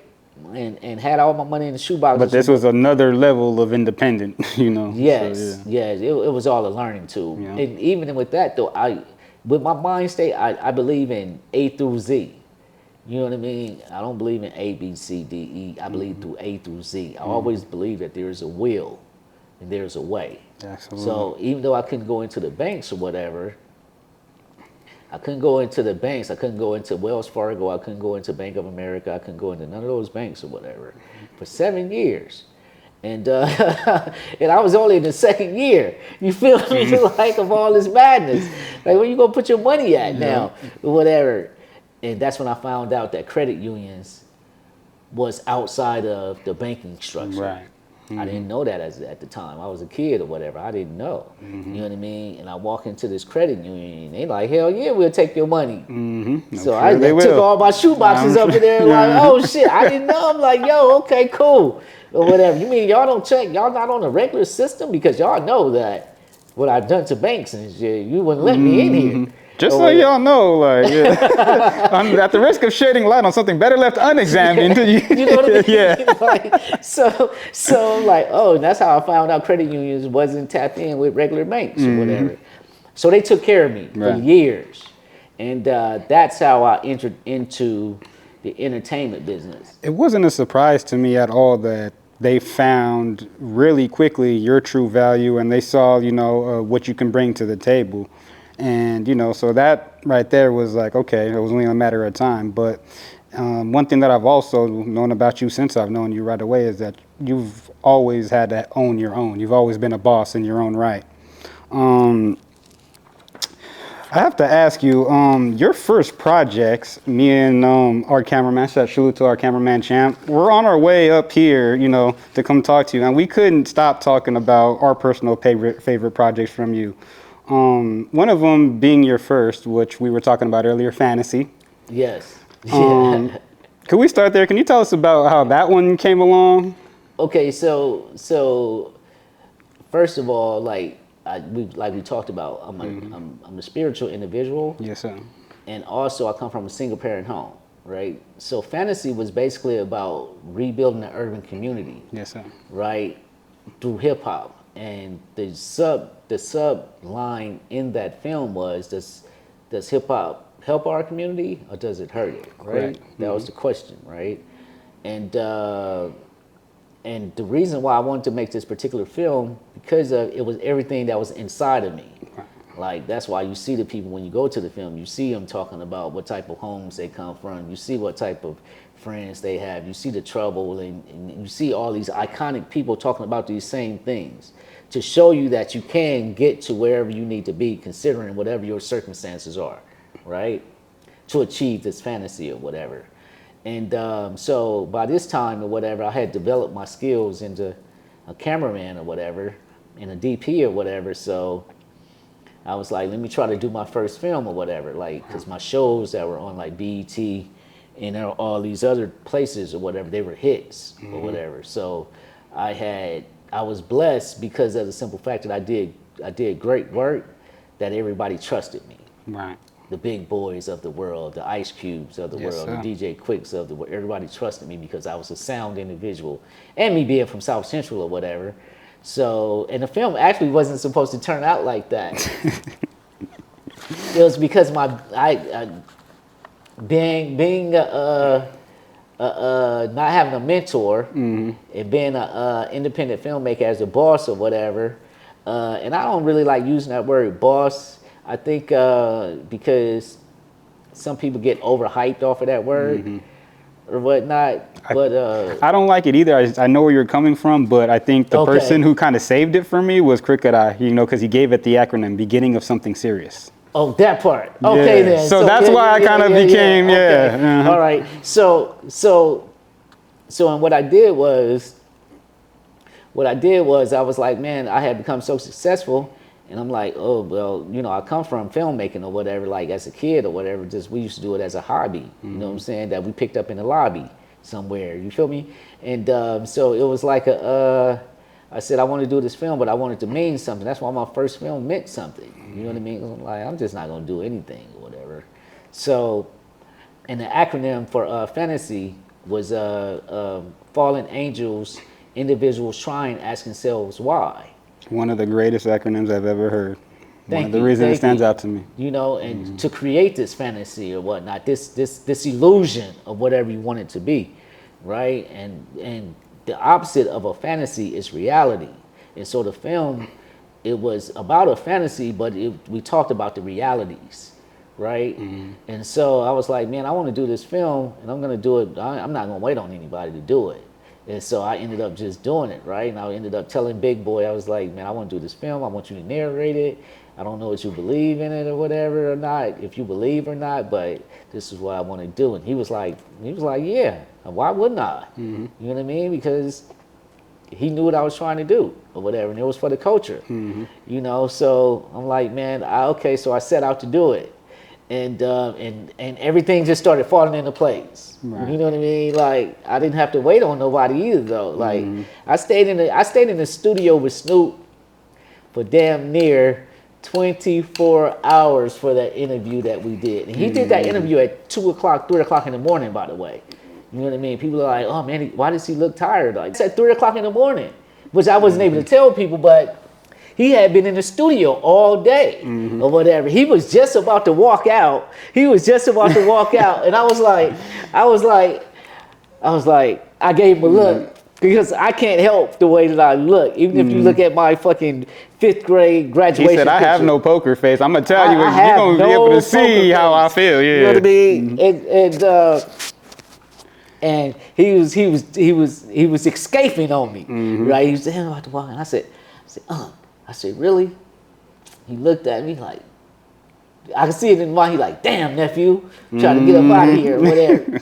But he sat down because I'm his nephew or whatever. Because he love you like that. Yeah. And he respects you in that manner. He sat down and he did that thing. Now I'm rolling. And that probably had to do with a few herbal refreshments why he looks so tired too. But I mean, hey, you know, that's to be expected. I mean, shit, he's not denying it. Yeah. You know what I mean? Dude just did the Olympics. Yeah. So that don't stop nothing. At all. So at 3 o'clock in the morning, we do this, right? I mean, and if you look at it, now he's talking that talk, though. Now he's getting into what he's really about, though. Like, I'm about these kids. I'm about this life. I'm about what I went through. I'm about how I got to rap and this fantasy and all. I'm about this life or whatever. I'm like, wow, I got Snoop. Well, I had worked with him before. You feel me? On a hit show or whatever. Like, all my stuff is solid, like I said. So me being in front of him wasn't no thing or whatever, right? And so he knocks it out. He does it, and now the film is starting to pick up steam or whatever. Now Ice Cube. You know what I mean? Now DJ Quick. Well, I did DJ Quick's interview in Japan, actually. Ooh, okay. Yeah, me and Big was in Japan when we did that interview. Big Boy had took Quick to Japan, and I went with them. So this one was filmed across borders and whatnot. Yes, we did that in Japan. That's beautiful. You know what I mean? And Quick, you know, he did his thing. Very intelligent individual, and everybody was feeling it, and everybody loved it. And now I'm the filmmaker from LA, though. I'm the filmmaker from South Central. I'm the filmmaker that is starting to garner this interest that people are like, okay, well. So you come into the soil, they looking for you specifically if you I'm film from the TV world, though. You feel me? Like, my shit is legit. You know what I mean? Like, my credibility is there. You understand? Right? So he's like, he does it, right? And then I'm like, cool. And I'm getting everybody. I'm getting all my A-listers out of the way because I know that this is going to be the toughest battle. Right? We get everybody out of the way. And so then I'm still filming. And then I come into the Young Thundercat, right? Yes, sir. Young Thundercat. May he rest in peace. And one of the loved ones, right? And talking about Mr. Hustle himself. Yes, sir. Mr. Nipsey Hussle. Yeah, Mr. Hustle. And so, so he's in one of my friend's studios, right? He's in the studio, and we're sitting, like, he's sitting right next to me or whatever, and I'm not even paying him any attention because his music is playing in the background and whatever, and it's gang-related music or whatever, and I'm like, I'm from the hip-hop side of LA, so that shit don't move me whatsoever, right? And I'm not even really trying to hear it or whatever, but I'm still talking to the homie, like, you know, telling him what I got going on, man. I need for you to do this music for my film, because that's why I was there. I was having my homeboy do the music. I'm like, but it's hard to ignore someone like Ermias Asgadam at the same time, though. Exactly. So I'm there, and I'm telling the homie, I'm like, yeah, can you do this music for me? This film is gonna be amazing. It's gonna be crazy or whatever. I'm gassing it up. I'm feeling good about myself or whatever. And he's sitting there the whole time, he ear hustling, right? And I'm still not paying him any attention because I'm like, oh, I hear it in your music. You from a certain section. We're not trying to collab with that type of energy. Right. And so I'm talking so much though, and he hearing so much, till eventually he interrupts me while I'm talking. And he's like, man, I see that I hear that you doing this film and shit, man. I would love to be a part of it. And he started giving me his info or whatever, you know. Real recognize real, you know. Yeah, and then, but at this point, I'm still like, I'm not fucking with you. Right. You know what I mean? In my head, because you're kind of cautious, you know what I mean? Yeah, you feel me? Like, I'd have been chased by y'all, damn chased to be killed though. You know what I mean? So. I'm like, I'm cool. I got my certain prejudice. You didn't know if he was one of those people that was chasing you back in the day. You know, like, I'm probably sure. Like, yeah. So we continue to talk. We continue to build. He doesn't. I mean, even in his career, you can see that he's one of those type of people. Sorry about that. No problem. He's one of those type of people that gets what he wants. Hustle. Yeah. He's gonna make sure that he manifests what he goes after or whatever. So he's like, he keeps talking to me, and then like we started talking about the film even more, and somehow the conversation started to intrigue me. Right. I started being intrigued, like, hold up, man, how could you be speaking like this? Or whatever. He's drawing you in and whatnot. Yeah, because I'm listening to the music, but you don't sound like what you're telling me right now, right? And we're still talking. I mean, and man, this conversation probably went on for like 2.5 hours, 3 hours, or whatever. Because we building now. I'm like, oh man, this not knowing who he was going to turn out to be either. I'm like, oh, this the homie, or whatever. Oh man, this my guy. Yeah. He's like, yeah. So we get on the same page or whatever. And I'm like, I finally agree. I said, yeah, man. I said, yeah, you can be in the film or whatever. I think it's pretty cool that you would be in the film because I appreciate your words, you know, and what you're saying and what you're speaking on. And then he's like, so right when I say yes, he hits me with something else. He hits me with,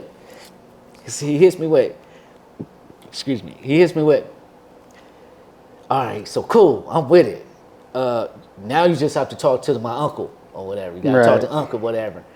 And I'm thinking in my head, I'm like, man, we done just had this long conversation. You know what I mean? Like, I thought that was all I needed or whatever. Like, you gotta have a whole nother meeting. Yeah, you want to be in my film or whatever. I thought this was just about you and I, and okay, whatever, right? But by this time, he sold me. Right. You know what I mean? So I'm like, cool or whatever, right?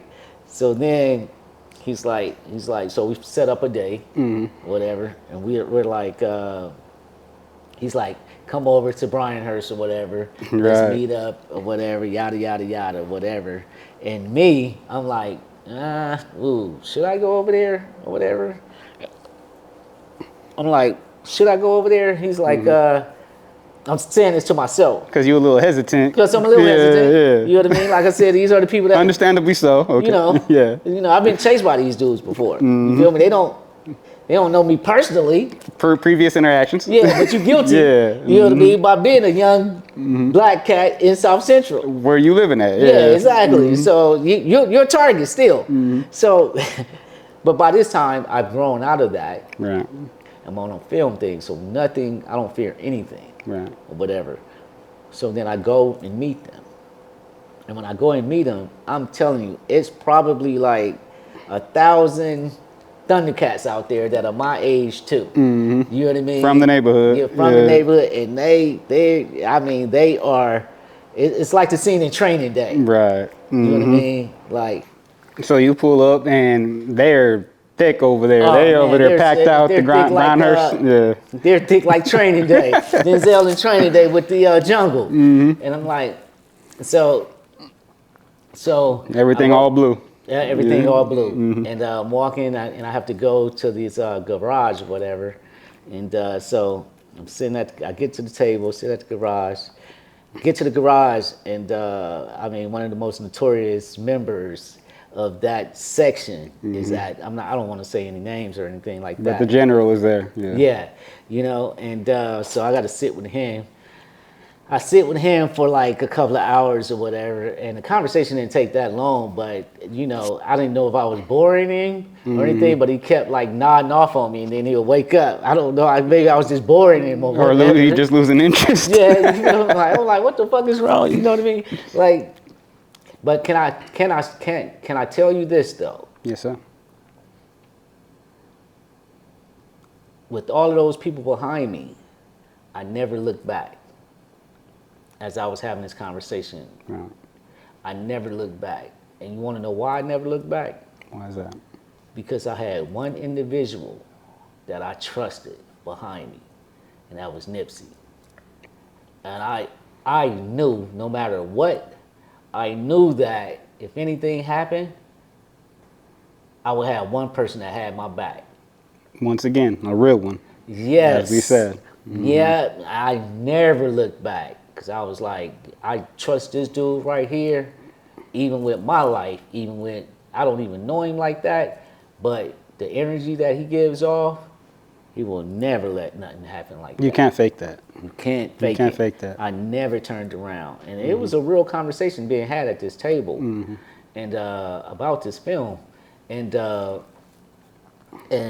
once the guy finished or whatever, we was having a conversation, and the guy goes, he looks at me, and he says, B, you know I done killed people, right? Right. And I go, in the same beat, in the same breath, I go, and what the fuck does that have to do with me? You know what I mean? Because I'm like, I hope you ain't just killing people just to be killing people. Like, you know what I mean? Like, yeah, hopefully it's a reason. That part of this conversation? Yeah, we change the subject? Yeah, can we change the subject? Yeah. But everybody fell out laughing when I said that. Like, it just shows you that when light enters the room, you can't help nothing but to feel it. Right. You know what I mean? And so then the person who I was talking to was like, laid out the ground rules. Said, don't go here, don't go there, don't go here, don't go there.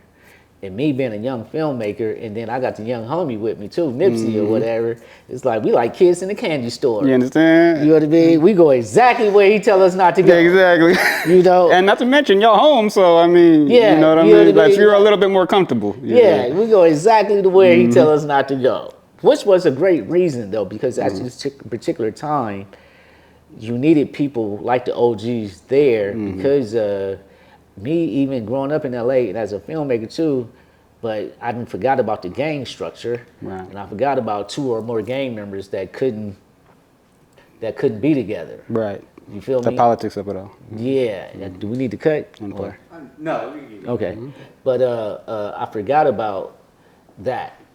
You know what I mean? And that is set up to be a particular structure to keep everybody safe. Keep everyone safe, exactly. You know what I mean? So that's why when you see in the opening scene of Fantasy, that's why you see the helicopter comes in and all these police cars start to pull up. Right. It's because we're now in gang injunction mode. Exactly. You know what I mean? Which I didn't think about as a filmmaker. You know what I mean? Like, I'm like, I need to get my film done in the story. Yeah, it's it's one of those things you have to be from the city to fully understand, you know what I mean? So, yeah. Exactly. And so that's why when you see us walking out of there, that is what happened, because as we're filming, other gang members started to come and be like, man, what y'all doing? And they started to jump in the film or whatever. It was supposed to be me and Nipsey and just one other person.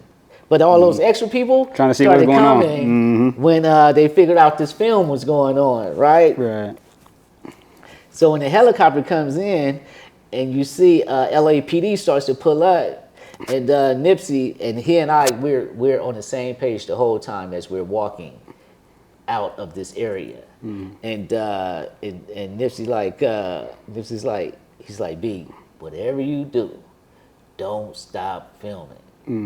And I tell him, You do not have to worry about that. You feel me? Because that's one thing as cameramen, we know what to do is just keep rolling. Keep the camera rolling. Keep the camera rolling. And so we walking out this whole time as we walking out this section, that's when you see me give him the camera. And he starts filming the police and the chopper. Like, and that's when he goes and says, this iconic line in the film, he goes and says, yeah, y'all got us on camera, now we filming y'all bitch asses too. You know what I mean? That was some real shit. That's real shit. You know what I mean? That was 100% Nipsey too. Yeah, so we sitting up there and and I didn't think about it until later about the gang injunction on what, this is why these OGs are there to make sure that they abide by and to keep them safe. Right. You know what I mean? So, and I didn't think about that until later. I'm like, oh, that's why you told me to do that, because I didn't even think about that. Be aware of your surroundings type of business. Yeah, so it was like, and then in Nipsey, like, we been some badass kids or whatever. We going to the life. You know what I mean? We want all of this. We want all the smoke. You feel me? And so that's how he became to be in this film or whatever, right? And I hadn't shown him the film since I had made it. You know what I mean? Like, we had, like, by this time, this is before, I think the dude is probably 18 in the film or whatever, right? He's not Nipsey. This is his inception. This is like his, like, you see where this dude goes from rags to riches. You know what I mean? And how a person's thought process and having a thought and a mind state of a marathon to keep going until you fulfill your destiny. Yes, right? And so that whole time, years was passing. I had never given him the film or whatever. I had never given Nipsey the film or whatnot. And I had never given him the film. And so, we would always like have a brotherly relationship. Right. You know what I mean? Because in passing, he would always make little jokes. He'd be trying to inquire about it. But it would be like little sarcastic. Subtle hints. Yeah, like little quotes or whatever. Like, man, you ain't even finished the film or whatever. But I had finished the film, but I had moved on from it. And I had given it to the school district or whatever because I wanted it to be from an educational standpoint or whatever. So it didn't hit the mass media like it would have if I would have put it on the mainstream market or whatever. So he never got a chance to see it until he was having his ribbon cutting over there at the marathon store off of Crenshaw and Slauson. And me and Big Boy went out there, and this particular day, man, which is crazy. This particular day, the Most High had put, and we talking about this maybe 10 some years later. Right. You know what I mean? The Most High had put it on my brain and said, man, he never got the film. He never got a chance to see the film or whatever. And I was like, let me make sure I take this film over there to his ass. Perfect timing too. Yeah, so at the ribbon cutting. And I get there, man, and I give him the film, and he looks at me as if I was his little brother. And I was like, I looked at him like, proud big brother at that though. You feel me? I'm like, I'm not your little brother. You know what I mean? I'm older than you. You know what I mean? Like, and he was just so ecstatic, right? And I told him, I said, Nick, listen, I know you're busy or whatever. I said, you may not have time to watch the film right now or whatever, but I said, I call it my coffee table film. I said, if it's on your coffee table, somebody's gonna come in and watch it. They're gonna inquire about it. They're gonna be like, what is this? It's gonna grab their attention immediately. It's gonna grab their attention. It's my coffee table film. Just put it on your coffee table at home, and when you get to it, you get to it. And you know what he told me? He said, B, he says, I'm not gonna wait to watch this. He says, when I leave here, when I get in my car, I'm gonna put it in my car. I'm gonna watch it in my car. On the screen. He said, when I get in my car, once I get out of my car, I'm gonna go up to my place. Once I settle in, I'm gonna put it in my player at home. I'm gonna call you in a couple of weeks. And we're gonna figure this out or whatever. Unfortunately, I wasn't able to get that phone call. He was unalived within the 2 weeks later. Passed shortly after, right? Yes, you know, and but before then, I would always ask Big Boy. I would always ask him. I was like, well, why did you think he wanted to see the film so bad? Because every time we get in crossing, you always ask me about the film. and one day Big was like, you got to realize that you caught him in the beginning. He wanted to see his story. How far he's come from. Yes. He wanted to see that for himself. You know what I mean? It on camera. Yes, the rags to riches story. He wanted to see that for himself. Yeah. You know, and that right there was so enlightening to me because I had done my duty. I had, like, the Most High had put it on my heart because you know how you know how I would have felt if I wouldn't have had a chance for him to give him the movie? Oh yeah, you know. And him not see it? You know what I mean? Yeah, that would have probably been one of those, you know, regrets that you carry with you for a while. Goodness. Like, and I don't, what would have happened if? Yeah, and I don't believe in regrets. I stopped believing in regrets a long time ago. You know what I mean? But I would have regretted that. You know what I mean? And in the rejuvenation of everything, I felt good about that. He actually had a chance to see it. And you saw how he looked at you, you know, his response from it. Yes. And he's just like, to see his reaction of being proud, though. You know what I mean? As like, oh man, like, B, you did that shit or whatever. You finished or whatever. Like I was saying earlier, like, you're not nothing until you finish something. Exactly. You know what I mean? And I was just like, gave me that look. And then I was like, I get it now. And it was the rags to riches story that this is before you became who you were to become. This is the inception of what you was thinking. And now to be able to look back at that and see yourself, you can see the marathon in it. Exactly. You know what I mean?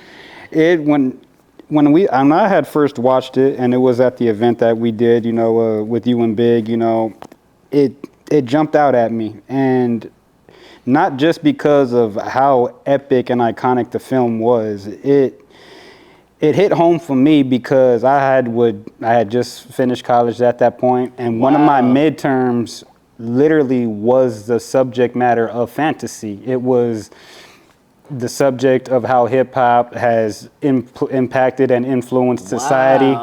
And I had just wrote the paper on it. I would love to share it with you at some point in time. I'd love to bring it to you, you know.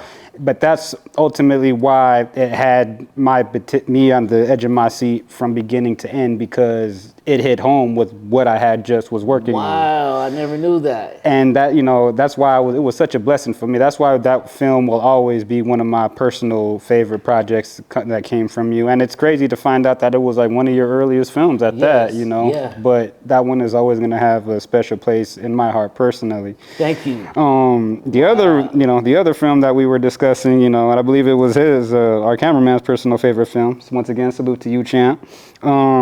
He actually took a liking to Thirsty Thursdays.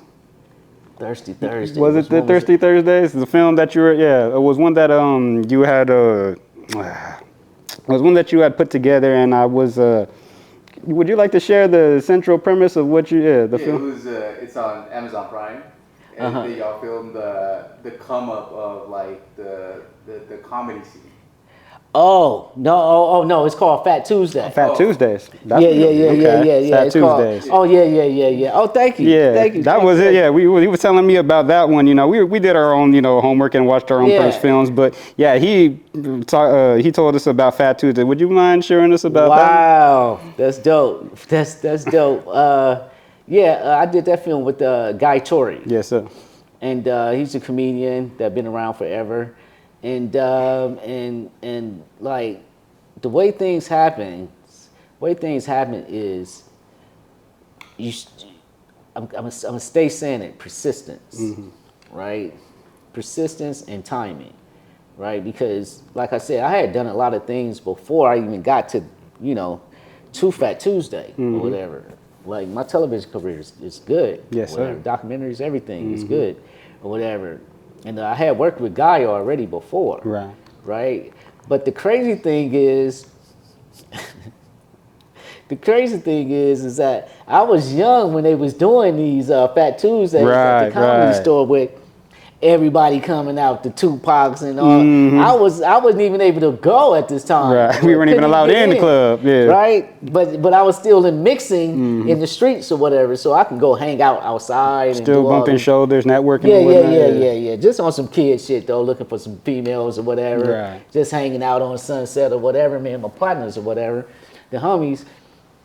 And it just shows you how life works though. You know what I mean? Like if you have a goal or you have a dream, or if you know that you want to be something in life and don't know how to get there, then there's always a will and there's always a way. Right? Because I didn't know like I was gonna be in the film industry or nothing like that. I didn't know. Like I said, I got the phone call. Next thing you know, I'm in it. That was it. I wasn't searching for it. I mean, I was going to school and shit, but I wasn't like, man, who really gonna turn out to be the way they gonna turn out to be? Like, nah, I ain't really thinking like that. I'm still on some hustling, getting whatever. Just trying to get by day to day type stuff. You know what I mean? So even when they was doing that, like, I was hanging out with the homies still. Like, you know, who knew that I was going to be the executive producer of this story? Right. You know what I mean? That is Emmy contention. You feel me? So with that being said, going through life or whatnot and going through television or whatever, I had done some things with Guy, so he wasn't a stranger to me or whatever. And one day I was at the Grove off of 3rd and Fairfax, and I was having a business meeting with a mentor of mine, right? Because I never had mentors before, but later on I started to be like, oh shit, I need a mentor. But if somebody's just to be an investor and to, you know, someone that I can inspire, that believe in me from my being able to inspire them though. Exactly. You know what I mean? Like this dude, man, this older dude, he got money or whatever. He damn near done with everything, you know, but took a liking to me. And so we were sitting down having a meeting one day because he invested in F.A.N.T.A.S.Y actually. Okay. He invested, he came in later and invested the money for me to get the product to market. So he knows what you're capable of. You're fully worthy of his time.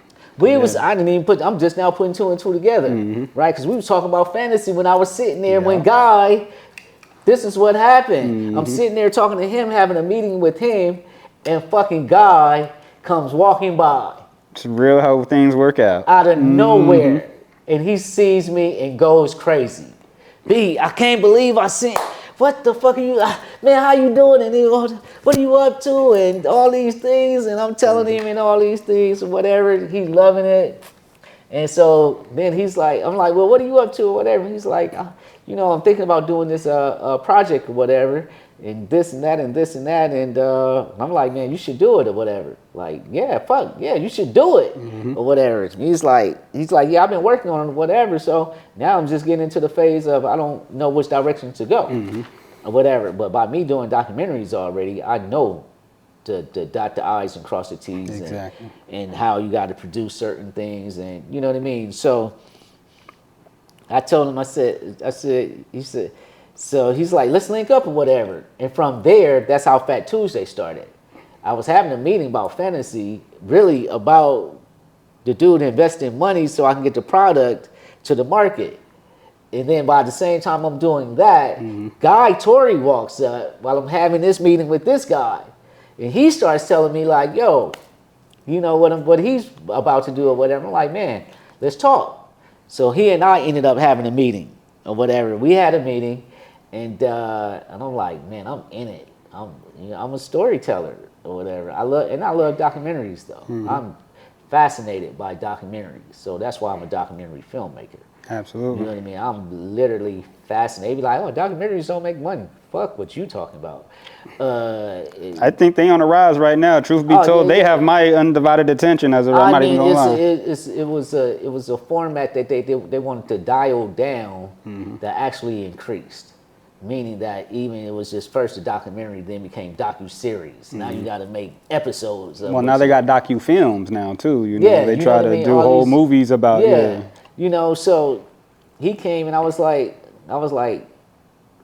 we started building or whatever, and I'm like, man, let's start going out and let's start just filming. Let's start getting people. Let's start doing this or whatever. Like I had all the cameras, I had all the lights, I had everything.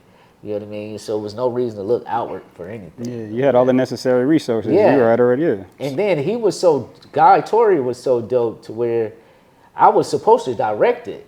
You know what I mean? I was supposed to direct Fat Tuesday. He was like, man, you're an up and coming new director and shit. I want to put you on or whatever. I'm like, yeah, put me in that position or whatever. I had already directed some things, but I'm like, this would be incredible. Right. Or whatever on a whole nother level. And so then I'm like, all right. So then we get to filming. Going around to everybody. Get everybody. Tiffany Haddish. I mean, we go and get everybody, right? And we're filming this thing for damn near over 7 years. Oh man, it took a minute to do this thing. Almost a decade for that one. Yes, it took, literally a decade.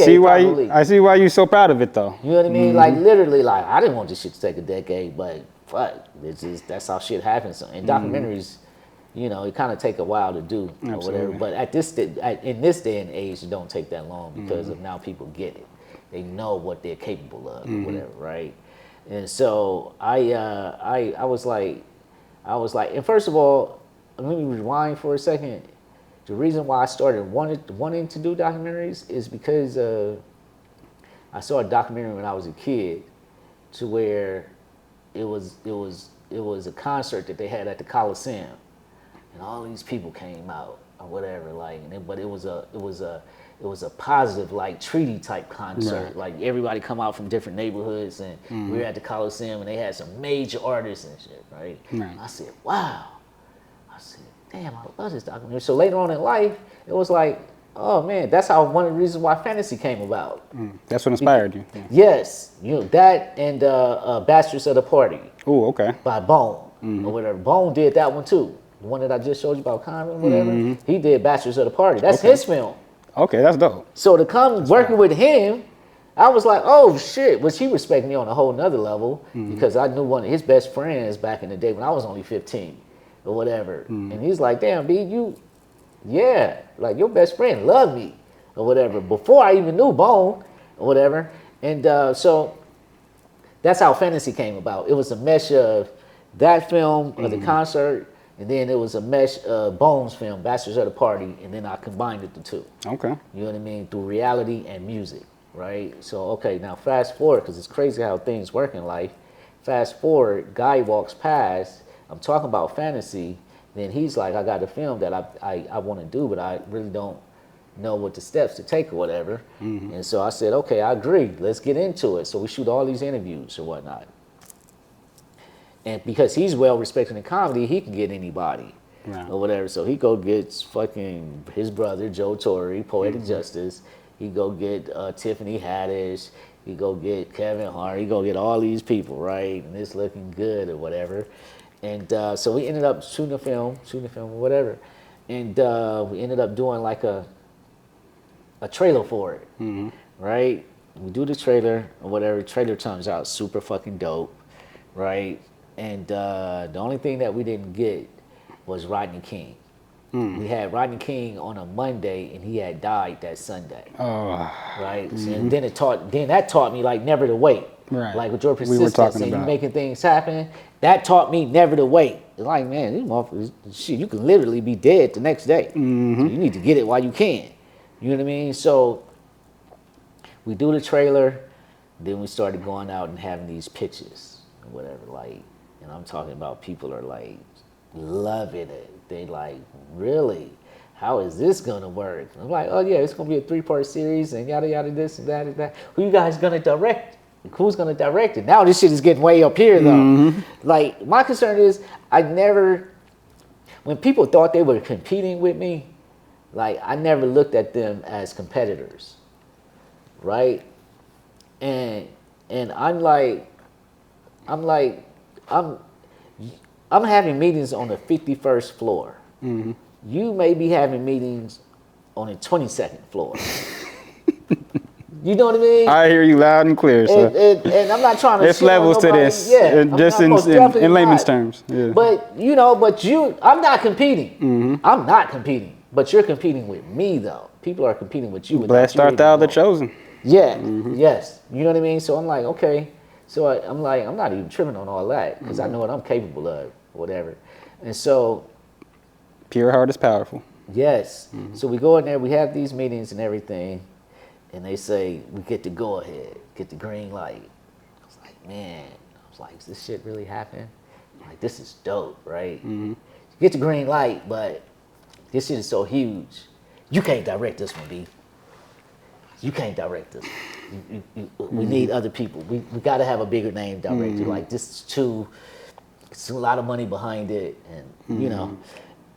But I was just as happy because of even being considered. Right. Right? Like, you got that much faith in me to consider something like that. Your name was still mentioned in the making of this, yeah.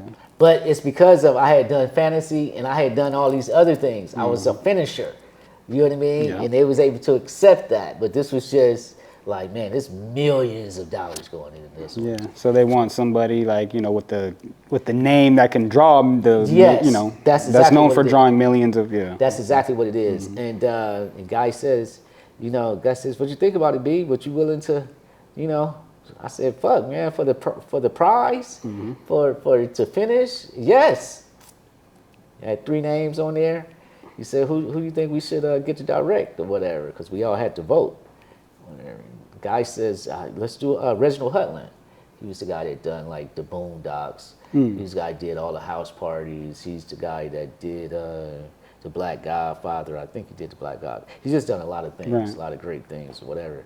And they was like, well, you'll still be executive producer or whatever. Now, in my mind, though, I'm like, ooh. I said, I'm already producing, but if I want to become a above the line creator, I need that title too, though. You know what I mean? I need for people to know that I'm responsible and I can put things together. Exactly. You feel me? So, you gonna give me executive producer? Oh yeah. Fuck yeah, I was gonna get it anyway. You know what I mean? But this is just solidifies it. Fuck yeah, I take it. Get Reginald. Guy. Y'all from St. Louis anyway. So yeah, y'all on the same. So this just confirms everything. The frequency is already there. Okay, yeah. So you can get you can do. You're gonna executive produce this one, and I've executive produced other ones too. Right. But this was my first major. And one thing you have to remember, if you're playing a long game or whatever, you gotta understand what your ultimate goal is. You know what I mean? And my ultimate goal is to also to be able to find films that I think that are important, to be able to find a way to get those films created. And I had done that. I'd done that with Fat Tuesday. It was a film that we created that's important for the culture and the timeline that it's in, and to comedy, to where and once again, I entered the phase on a big level. Yes. Just like I started with Keenan. That was a big level. That made my entertainment family huge. I got a huge entertainment family. Yes, sir. You know what I mean? Meaning, like I said, I can call them there a lot of executives and be like, oh man, I got something going on and we can make this happen or And whatever. get the green light for it. Yeah. Yes, you know what I mean? So now, by doing Fat Tuesday, it put me on a whole nother level. So now all these films that are coming out, y'all just wait. These films that are coming out afterwards, you're going to be like, wow, like, damn, the marathon continues. Y'all better listen to him, you know what I mean? Because he is telling you the truth. The fact of the matter is, Bishop, with you, you know, not only are you finishing, but you're executing masterfully.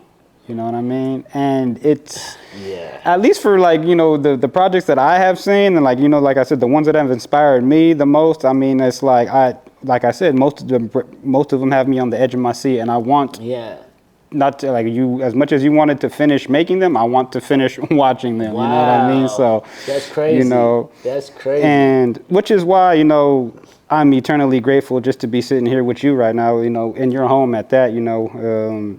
I don't know if you mind if I disclose the location, but we are in, you know, MooreBig production studio, you know what I mean? And I just have to ask, you know, while I'm here, you and I have, since we've known each other, found out that we have mutual acquaintances. One of them being Big himself, the voice of Los Angeles. For those who may not know, like, how did you first meet Big, and how did MooreBig Productions even come about? Okay, so I met Big, like, I used to do a show, one of my first shows that was on BET, and it was called How I'm Living. Yes, sir. I'm familiar. Right? And for those that don't know, it was like it's a cultural show with entertainment artists, hip hop artists, and everything, right? And it was basically like it was a deeper version of MTV Cribs, more personal, More in version, depth. more Absolutely. in depth, Yes, sir. version of MTV Cribs, which became one of the hottest shows that beat out MTV Cribs, like and everybody was watching it. I mean, you couldn't get no one not to watch this Including show, right? myself. As I said, I Thank didn't you. know I was a fan of you as long as I have been. Wow, But that's yeah, crazy, I've been right? watching your work for the longest. Yes, Wow. sir. So I had Big Boy on that episode, Yes, sir. episode of mine, right? And we did the episode. And the episode, man, I still watch that episode to this day because it was so, God, it was just a great episode. Yes, sir. You know what I mean? I mean, everything was there. I mean, just the life and time of this dude and where he was going and how he had come about and who he was. And That's a and- documentary unto itself. Yes, and speaking of which, we are working on that. Beautiful. Right? And so, and I had one of the greatest times working on that episode, though. You know what I mean? Because the dude was just, we all raised in LA, so. I mean, there's two things you know just as well as I do when it comes to Big. One, when you're around that man, you're definitely going to learn something new. And two, you're definitely going to laugh. Oh my goodness, I had the greatest time Yes. with him. Like he's so natural with everything that he does.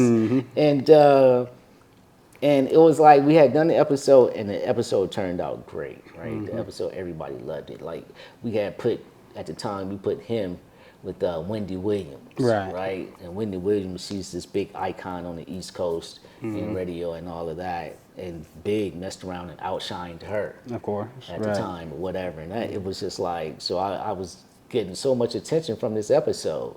And then that's how we met, right? Because I had spent so much time with him, but it was like I was his little brother or something. Right. It was Instant like, chemistry. oh my goodness, we had so much fun, man. I just never forget. Like we just had so much fun. And he was so down to earth. He was so down to earth and he was so solid. Right. You know what I mean? Facts. Like, man, the dude's story is incredible. And we did the episode, and the episode did high ratings, and everybody loved the episode or whatever. So then I go on about my business, and because I'm who I am at the time too, which he respects me for that too, though. He's like, nah, you can ask him. He'll tell you. Be like, no, Bishop he's his own man. He was the guy before he got to me or whatever. That's how I met him. I was already on top doing my filming or whatever, right? And he respected that. And so we ended up forming a bond that was like just a brotherly bond. And one day, I hadn't seen him after we had done the episode. I hadn't seen him for months, Right. or whatever.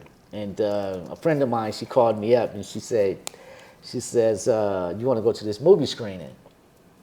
And I said, yeah, I'll go to the movie screening or whatever. I'll go hang out. It was at Universal. Right. We had a great time. Her and I had a great time. And all of a sudden, I hear somebody call my name, Bishop, whatever, right? And I'm looking around like, who is calling me? And whatever, right? And then it's him. And all his jolliness, like, oh my goodness, man. It's such a good feeling to be recognized. Right. You know what I mean? And genuinely loved. You feel me? Like, because so many people are false at who they are, at who they be. And at Big is the same complete time. antithesis of that, you know what I mean? He's definitely Yes. that breath of fresh air, you know? Yes. And he calls me and he says, come. He's like, man, I've been looking for you for months or whatever. I'm like, months? He's like, yeah. So we laughing, we joking. And then the next thing you know, I was on my way to Japan with him. And we started to form this bond or whatever. Right. And he respected what I did in production, you know what I mean, as a filmmaker, and knew that I can accomplish things, whatever. And then he was like, Recognize your pedigree. yes, he still says that to this day. You know what I mean? We cut from the same cloth. I love that. Yeah. And so he was like, come to, man, I got some things going on overseas. I want you to come and see what you think about it. And so we started doing these documentaries, music docs for Japan. So he'll bring the artists over, and then we'll travel throughout Japan. And of course, I document it, and then we'll make these stories out of them. And that's how everything came to be. And so through that, then we just started developing this brotherhood in history. Like we would, I'll be out doing my thing, but I'll pop in on him, check in on him, and all of these things, and keeping my value high, making sure I stay, busy. And then until 2019, 2020, COVID hit. Right. You know what I mean? And he was like, man, maybe, we need to figure out what we really gonna do and how we really gonna turn out in this thing we got going on or whatever. And I'm like, what are you thinking about? He was like, I think it's time for us to get a place, right, get a production, start a production company or whatever. And I'm like, cool. I'm like, I'm with that 1,000%. You ain't gotta tell me twice. You don't have to tell me twice. You know what I mean? And and he found a place for us. Jose found a place, and we ended up being where we are right now in our own production facility called the Complex. Yes, sir. Right? And so we started to shoot these episodes and do things, and we got a show called Off Air.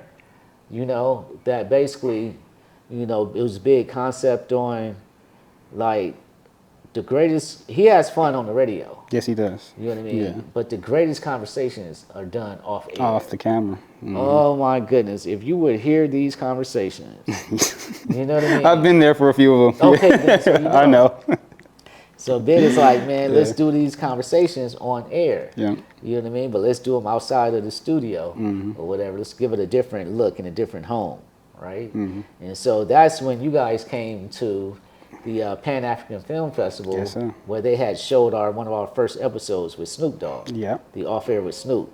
And people raved about it, and actually, it was even in the Hollywood Reporter. Yes, it was. Because we were supposed to, we were gonna take off from there. It was gonna get bigger and better, right? We was on our way. Like momentum is moving. We on our way, and then what happens? What stops the world? The C word. Yep. You know what I mean? And you know what? I'm not even gonna censor that, because you know what? I just want to say they disrespected my grandparents' last name wholeheartedly. My grandparents' last name is Corona. Wow. Literally. So it was an interesting time for us, you know, whenever we would go, what's your last name? Wow. And we'd be like, Corona, you know what I mean? And they were trying to say, I'm sorry, what was that? Corona? Yeah, so it's like, man, you're the cause of this whole thing. Just, I told them we're the cure. Yeah. That's why we the cure for that. You know what I mean? So but yeah, that's the only reason I'm like a little biased to that. Forgive me. But no, like the society disrespected our last name and then messed up the world. The world went, the way that it went throughout 2020. Yeah. And so by that time though, we had started thinking of this master plan on how we was gonna, do things or whatever. And so Off Air started to be one of our main focuses for one of our shows or whatever. We got a few shows. Another one is called Discovering Rap. Like we got some shows that's coming. But Off Air was like the main one that helped us kick in the door. And it became over that period of time in 2020 up until now, it became my personal favorite interview show out right now. Wow. It literally, to me, because content has become a little shaky as of lately, but I think with what you guys are bringing to the table, you guys are bringing nothing but the truth and insight, with like these iconic interviews. Like, you guys have spoken with, of course, the first one that, we premiered at the festival was Snoop. Of course, the one that I felt like, kind of shook the world up was the one with Black Sam, the legendary conversation with the Don Mega Ice Cube. Like, these are some of my personal favorites. Yeah. I have to ask, while you're filming all of these iconic, interviews, what are some of the most powerful life lessons that you've taken and learned while you were filming some of these? I think, like, for me, as a kid, right? as a kid growing up and actually being like listening to Ice Cube, right? I'm still a fan. Right. You know what I mean? I'm still a fan of DJ Quick. I'm still. Yes, sir.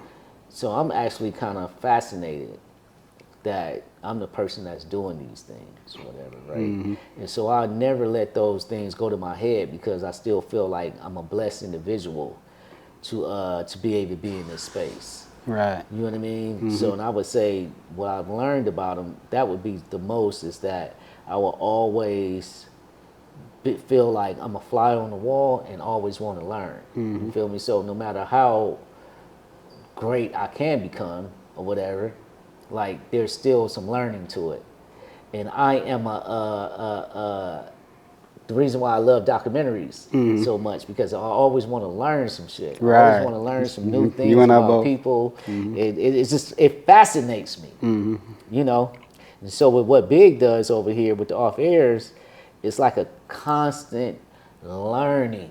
It's like you're finding out something new all the time about an individual, which is like, could be sacred to them. But because of Big and knowing who he is, he knows how to bring all of that stuff out of people, right? Yes, he does. And so I think, like, for me, it's just to know that I'm in the right space and I'm continually to grow. So even with the Black Sam, right? I knew them when they were... Right. When you guys were filming with Nipsey and whatnot. Yes. You know what I mean? Now he's sitting in the seat with Big, though, and we're sitting here discovering the life story of... And you get to see the rags to riches from when you guys were filming Fantasy Yes. and to what you're filming right now. Yes. And how far you've come. Yes. I'm like, the story itself shows you that the marathon continues. Bro. It shows that if you stick with anything, you can still grow and you can still get to your destination. And I feel passionate about that because there's so much out there, and my life is like the stock market. You know what I mean? It's ups and it's downs. Right. You feel me? I'm not gonna bullshit That roller anybody out coaster. there. Like, I want to say that in order to be in this type of field, you got to have a thick skin. Very. You know what I mean? Like, you got to have layers to yourself. You Yes. got to be the person that says people gonna tell you no all the time. You know what I mean? And then True that story. one yes makes the world of everything. You Makes know it what I all mean? worth it. Makes it Yeah. all worth it. You know what I mean? And you can be doing all these great things, but you still gonna be like, you still gonna feel a certain type of way about life. Yes. Or whatever. So even with that, just I'm excited about and enthused about knowing what's ahead of me and the possibilities of what I'm gonna keep learning. You know what I mean? Because one thing about life is that you may lose everything, but you'll never lose the capability to learn.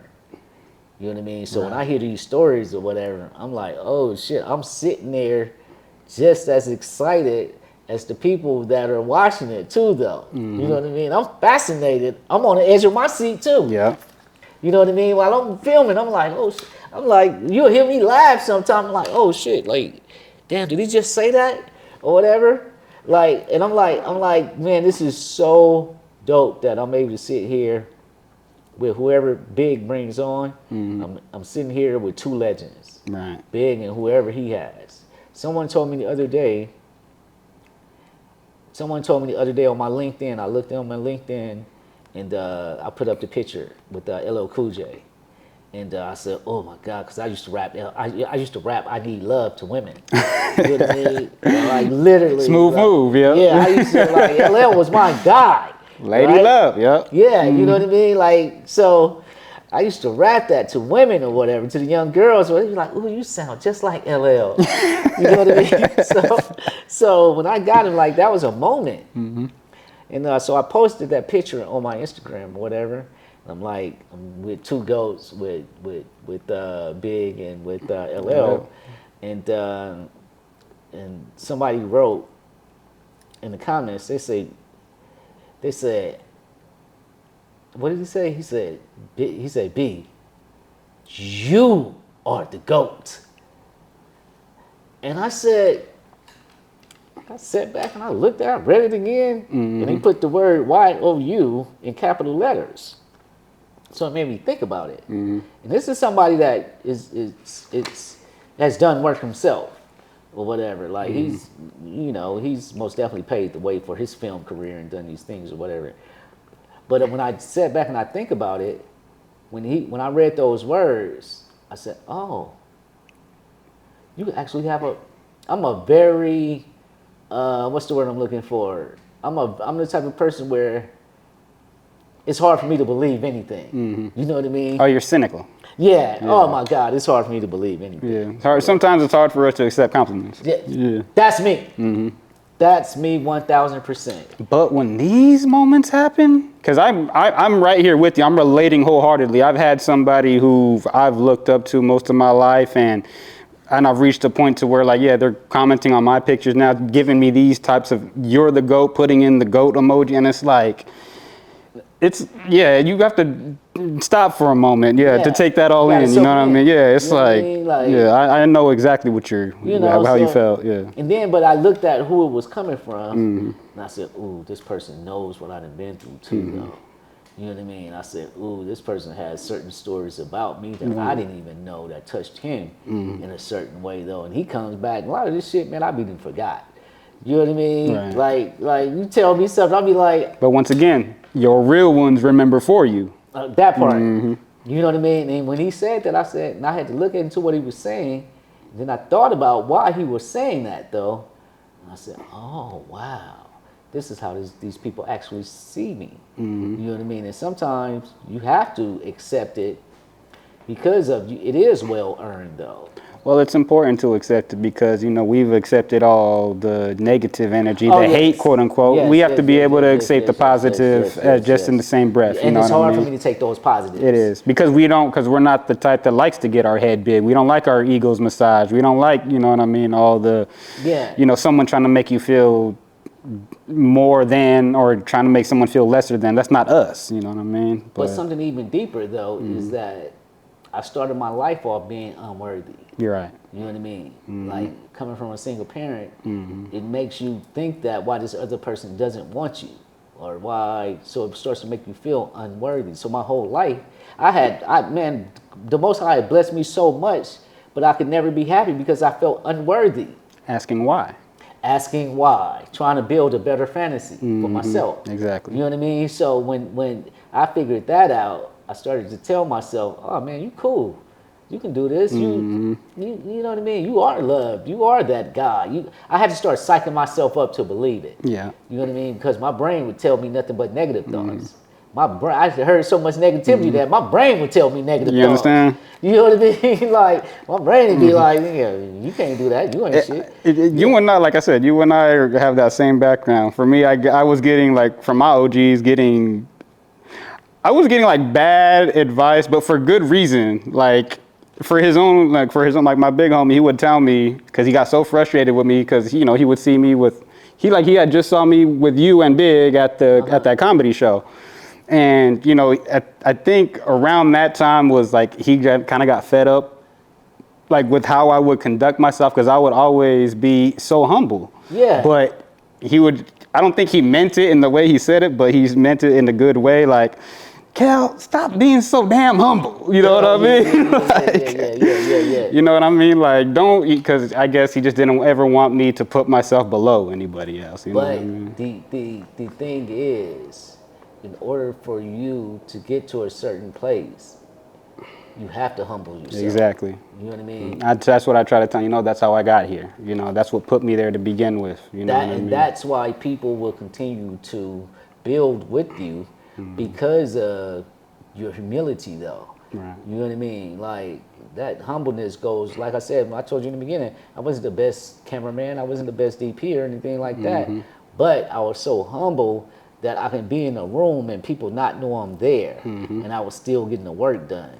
And then so people started to love me, like, oh shit, B, we forgot you was in there. You got that? Oh, I got everything or whatever. I'm just a fly on the wall, just doing what I'm supposed to do or whatever. As Big told us, character, And my humility is what's like, and people to this day still tell me, like, till this day, they be like, I still get phone calls to this day. Be like, B, like, you don't toot your own horn or whatever.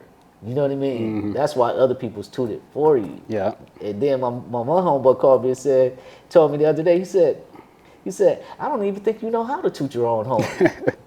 I said, well, shit, that may be a blessing for me, because what if I do go in these places and being like, oh, I done this and I done that. And I mean, the loudest person in the room can talk themselves into anything.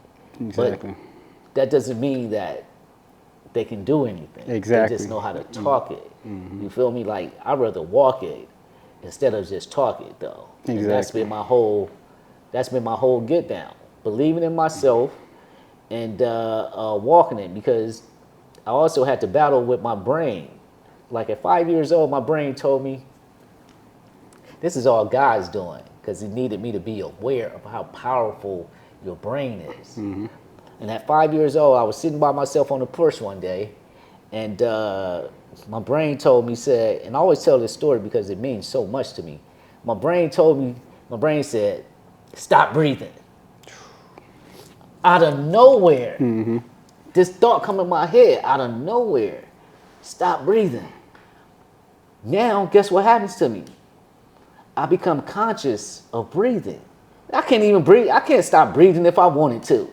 You know what I mean? Somebody had to take my life for me to stop breathing. Exactly. Or whatever. So you can't stop breathing on your own. But when you start paying attention to, I became so conscious of my breaths on that porch that day. Like, now I'm gasping. If I stop breathing, I'm gonna go, I'm gonna die. I'm by myself, 5 years old. If I stop breathing, I'm gonna die. But through that happening to me, when I got older in life, I realized that my brain couldn't be on autopilot. exactly. I realized that my brain could tell me anything or whatever, and then I could react off of my brain telling me something. So guess what it did? It taught me that I needed to be in control of my brain the whole time, right? So then when I get into these places now, that's why I knock on wood and haven't been getting caught up in anything, because I know my brain could tell me anything. So, and I know that I have to make a conscious decision, even outside of my brain though. I have to be in control of my brain. You know what I mean? Because that motherfucker tell you to jump off a building. You understand? You know what I mean? Like, you know, if it's on autopilot, it will make you do whatever it wants you to do. And I don't think most people know that about that self-awareness. That's about my living their point. life on autopilot. Yes, that's my point of saying this. At 5 years old, the Most High taught me that you're going to have to be conscious of your brain, because it will have you doing things on its own if you're not in tune with it. So me going into these rooms or whatever, I realized that I had to be in tune with myself. Yes, sir. You know what I mean? Before I get into these moments of whatever happens behind the scenes stays behind the scenes. Whatever possibly could happen at this party, whatever possibly would happen over here, or you got to be in control of your brain, and you have to know everything that's going on. You know what I mean? And so I had to be conscious. I learned to be conscious of my brain at an early age. You know what I mean? Even though it would tell me certain things. And that's, I just told my queen the other day, I just told her, because for the first time in my life, I had a positive thought. For the first time in my life, after everything that I've done in life, this was the first time that I had a positive thought, right? Like everything else is conscious. I'm like, oh shit, it's steps to everything. It's like, okay, I gotta buy one camera, then I gotta buy 3 cameras, then I gotta make this money, then everything is a step. You feel me? It's the first time in my life, damn near 2 weeks ago, that my brain told me something positive. And now I understand how people can wake up and have a certain frequency of positivity every day. Because if your brain tell you something positive, bro, you're gonna feel like you can conquer the world. 2 weeks ago, my brain told me something positive, and I ran in there and told my queen, I said, wow, I said, my brain just told me something positive for the first time ever in my life. And I can't even forget how it made me feel. I felt ecstatic. I felt rejuvenated. I felt like, damn, like, hold up. Like, this is what people that wake up that have all this positivity in them, is this is what their brain is telling them when they wake up? I said, man, if you get that in your system, you can't help none but to win, right? That part. Like, okay, yeah, I had challenges, and I took the long route. I say I took the hard road or whatever. I could have taken the easy road somehow. I don't know, but this is what God made me take this road or whatever. But I only can imagine if I had positive thoughts in my brain from day one. You unlocked, you know what I mean, as they say, the Pandora's box. It's kind of like OMG. you can't ever underestimate the power of the human mind and or spirit. Like, No. it really will show you how limitless your life and possibilities can be, and that's what you did that day. Yes, thank you, because that's what I'm trying to express through these lenses right here to the viewers or whatnot. If you can condition your mind to think positive, then it's gonna automatically give you what you want. You know what I mean? It's like I've always asked the question is, how can I have all these negative thoughts? How can I don't never have no positive thoughts or whatever. They're all negative, and I think it just comes from my growing up in my environment. Yeah. Right? That's where all of it comes from, right? But literally just 2 weeks ago I had a positive thought. And it came to me, and I felt real rejuvenated. I felt so rejuvenated. I felt so good. Powerful, ain't it? Oh my goodness! And I want to say it's not a hoax. It's real. It's not. You know what I mean? There's 2 things that happened to me before in life and that was one of them. Having a positive thought that was just recently in the time that I went vegan for a year. I went vegan for a year, and the enlightenment that I received for that year was beyond measurements. It was like I had found Jesus. You know what I mean? I was preaching the word too. I was preaching to people like, oh man, I was like, oh man, you touched by the Holy Ghost. Oh my God, you gotta try this, bro. You gotta stop eating meat. You gotta stop doing dairy. That shit was. If you don't get out of here or whatever. But I was saying all that to say was because I was feeling so good, and when you feel so good, you want to spread the word. It is. You know what I mean? And that's why I'm sitting. You want people to feel good too. You want people to feel good too. So if I could say anything to the viewers or whatnot, try to figure out how to develop positive thought. And once that positive thought starts to sink in and you're conditioning your brain to think that way, it's going to become automatic, right? Because it's so addictive. And you're going to feel like you can conquer the world. 1,000%. Yeah. Yeah. And that's another, that's part of the road to greatness, you know. And you know me, Bishop, you know, every time you've ever seen me, I've always liked to keep a team of like-minded individuals around who aspire for that greatness, you know, many of which are in your field of, directing and camera. What would be the best advice that you can give for anybody who would want to find success in the film industry or area? I would say just be diligent, be confident, practice, have no fear at what you want to complete. Always complete your mission. That may be a little cliche to say, but completion is everything. And also to just thrive at it and to never give up. You feel me? So it's not about quantity though, it's about quality. You know what I mean? It's like I gauge it off of like fast food. You know what I mean? Like I'm not the person that you should come and get fast food from. You feel me? Like I'm not gonna give you fast food. No.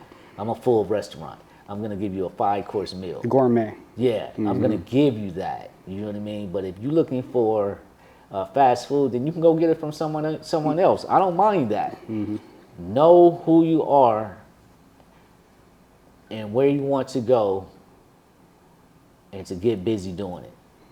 That's what I would tell you. You know what I mean? Like if you want to become fast food, then fast food kills people. Facts. You know what I mean? So in our field, what I mean by that is that then you can watch junk all day. You know what I mean? And when you're watching junk all day, then it's going to consume you. And then your thought process is going to be consumed with that junk and that pattern. So you're going to go out into the world with pollution inside your system instead of the full course meal that you should be getting.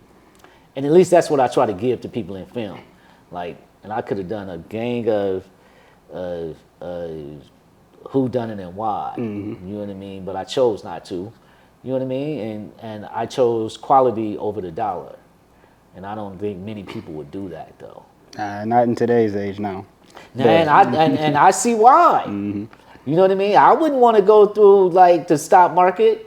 You know what I mean? Of always crashing. Yeah. And then have to pick yourself back up and do those things when you can be the individual that actually. Those aren't the right bets, the right gambles. To each his own. To each his own. Yeah. You know what I mean? And you may be living well or whatever, but for me, there's a greater goal to it, and I want you to be able to eat. And I want it to be nourishing to you, though. You know what I mean? That's what I want. And that's why I feel so mentally healthy after I watch, Off Air with Big. What you guys are producing, content-wise, there's definitely something that, it feeds the soul. Yeah. It feeds it feeds the mind. We got these MooreBig hoodies, and these everything is coming soon. So I'm gonna need one of them. Yeah, you got that. We got and MooreBig. My last name is Moore, Bishop Moore, and of course Big Boy. So stay tuned. Go to Big Boy TV. Keep it locked. You can find me on IG on any platform, TikTok at Moore Bishop, Moore Bishop. Okay, and continuously to be great, bro. Continuously to be persistent at what you do. Continuously, I see the growth in it. Of course, sir. Consider it done. It's inspired by you, And, with that being said, in closing, I just wanted to say, sir, because just as well as I do, we be living in these times that, it's important that we give the people we got love and respect for their flowers. Well, they can receive them and whatnot. And I just wanted to say, man, thank you for everything that you have contributed to me in my life on a personal level, whether you knew it or not. Wow. But also for everything that you were doing for, just the culture and for the coast in general. So, you know what I mean? You get watching it all through your eyes has definitely been a blessing. You know what I mean? So I'm looking forward to everything else that you got coming. I appreciate that. I hope you guys I hope you guys continue to do, have great guests, and I hope you guys continue to.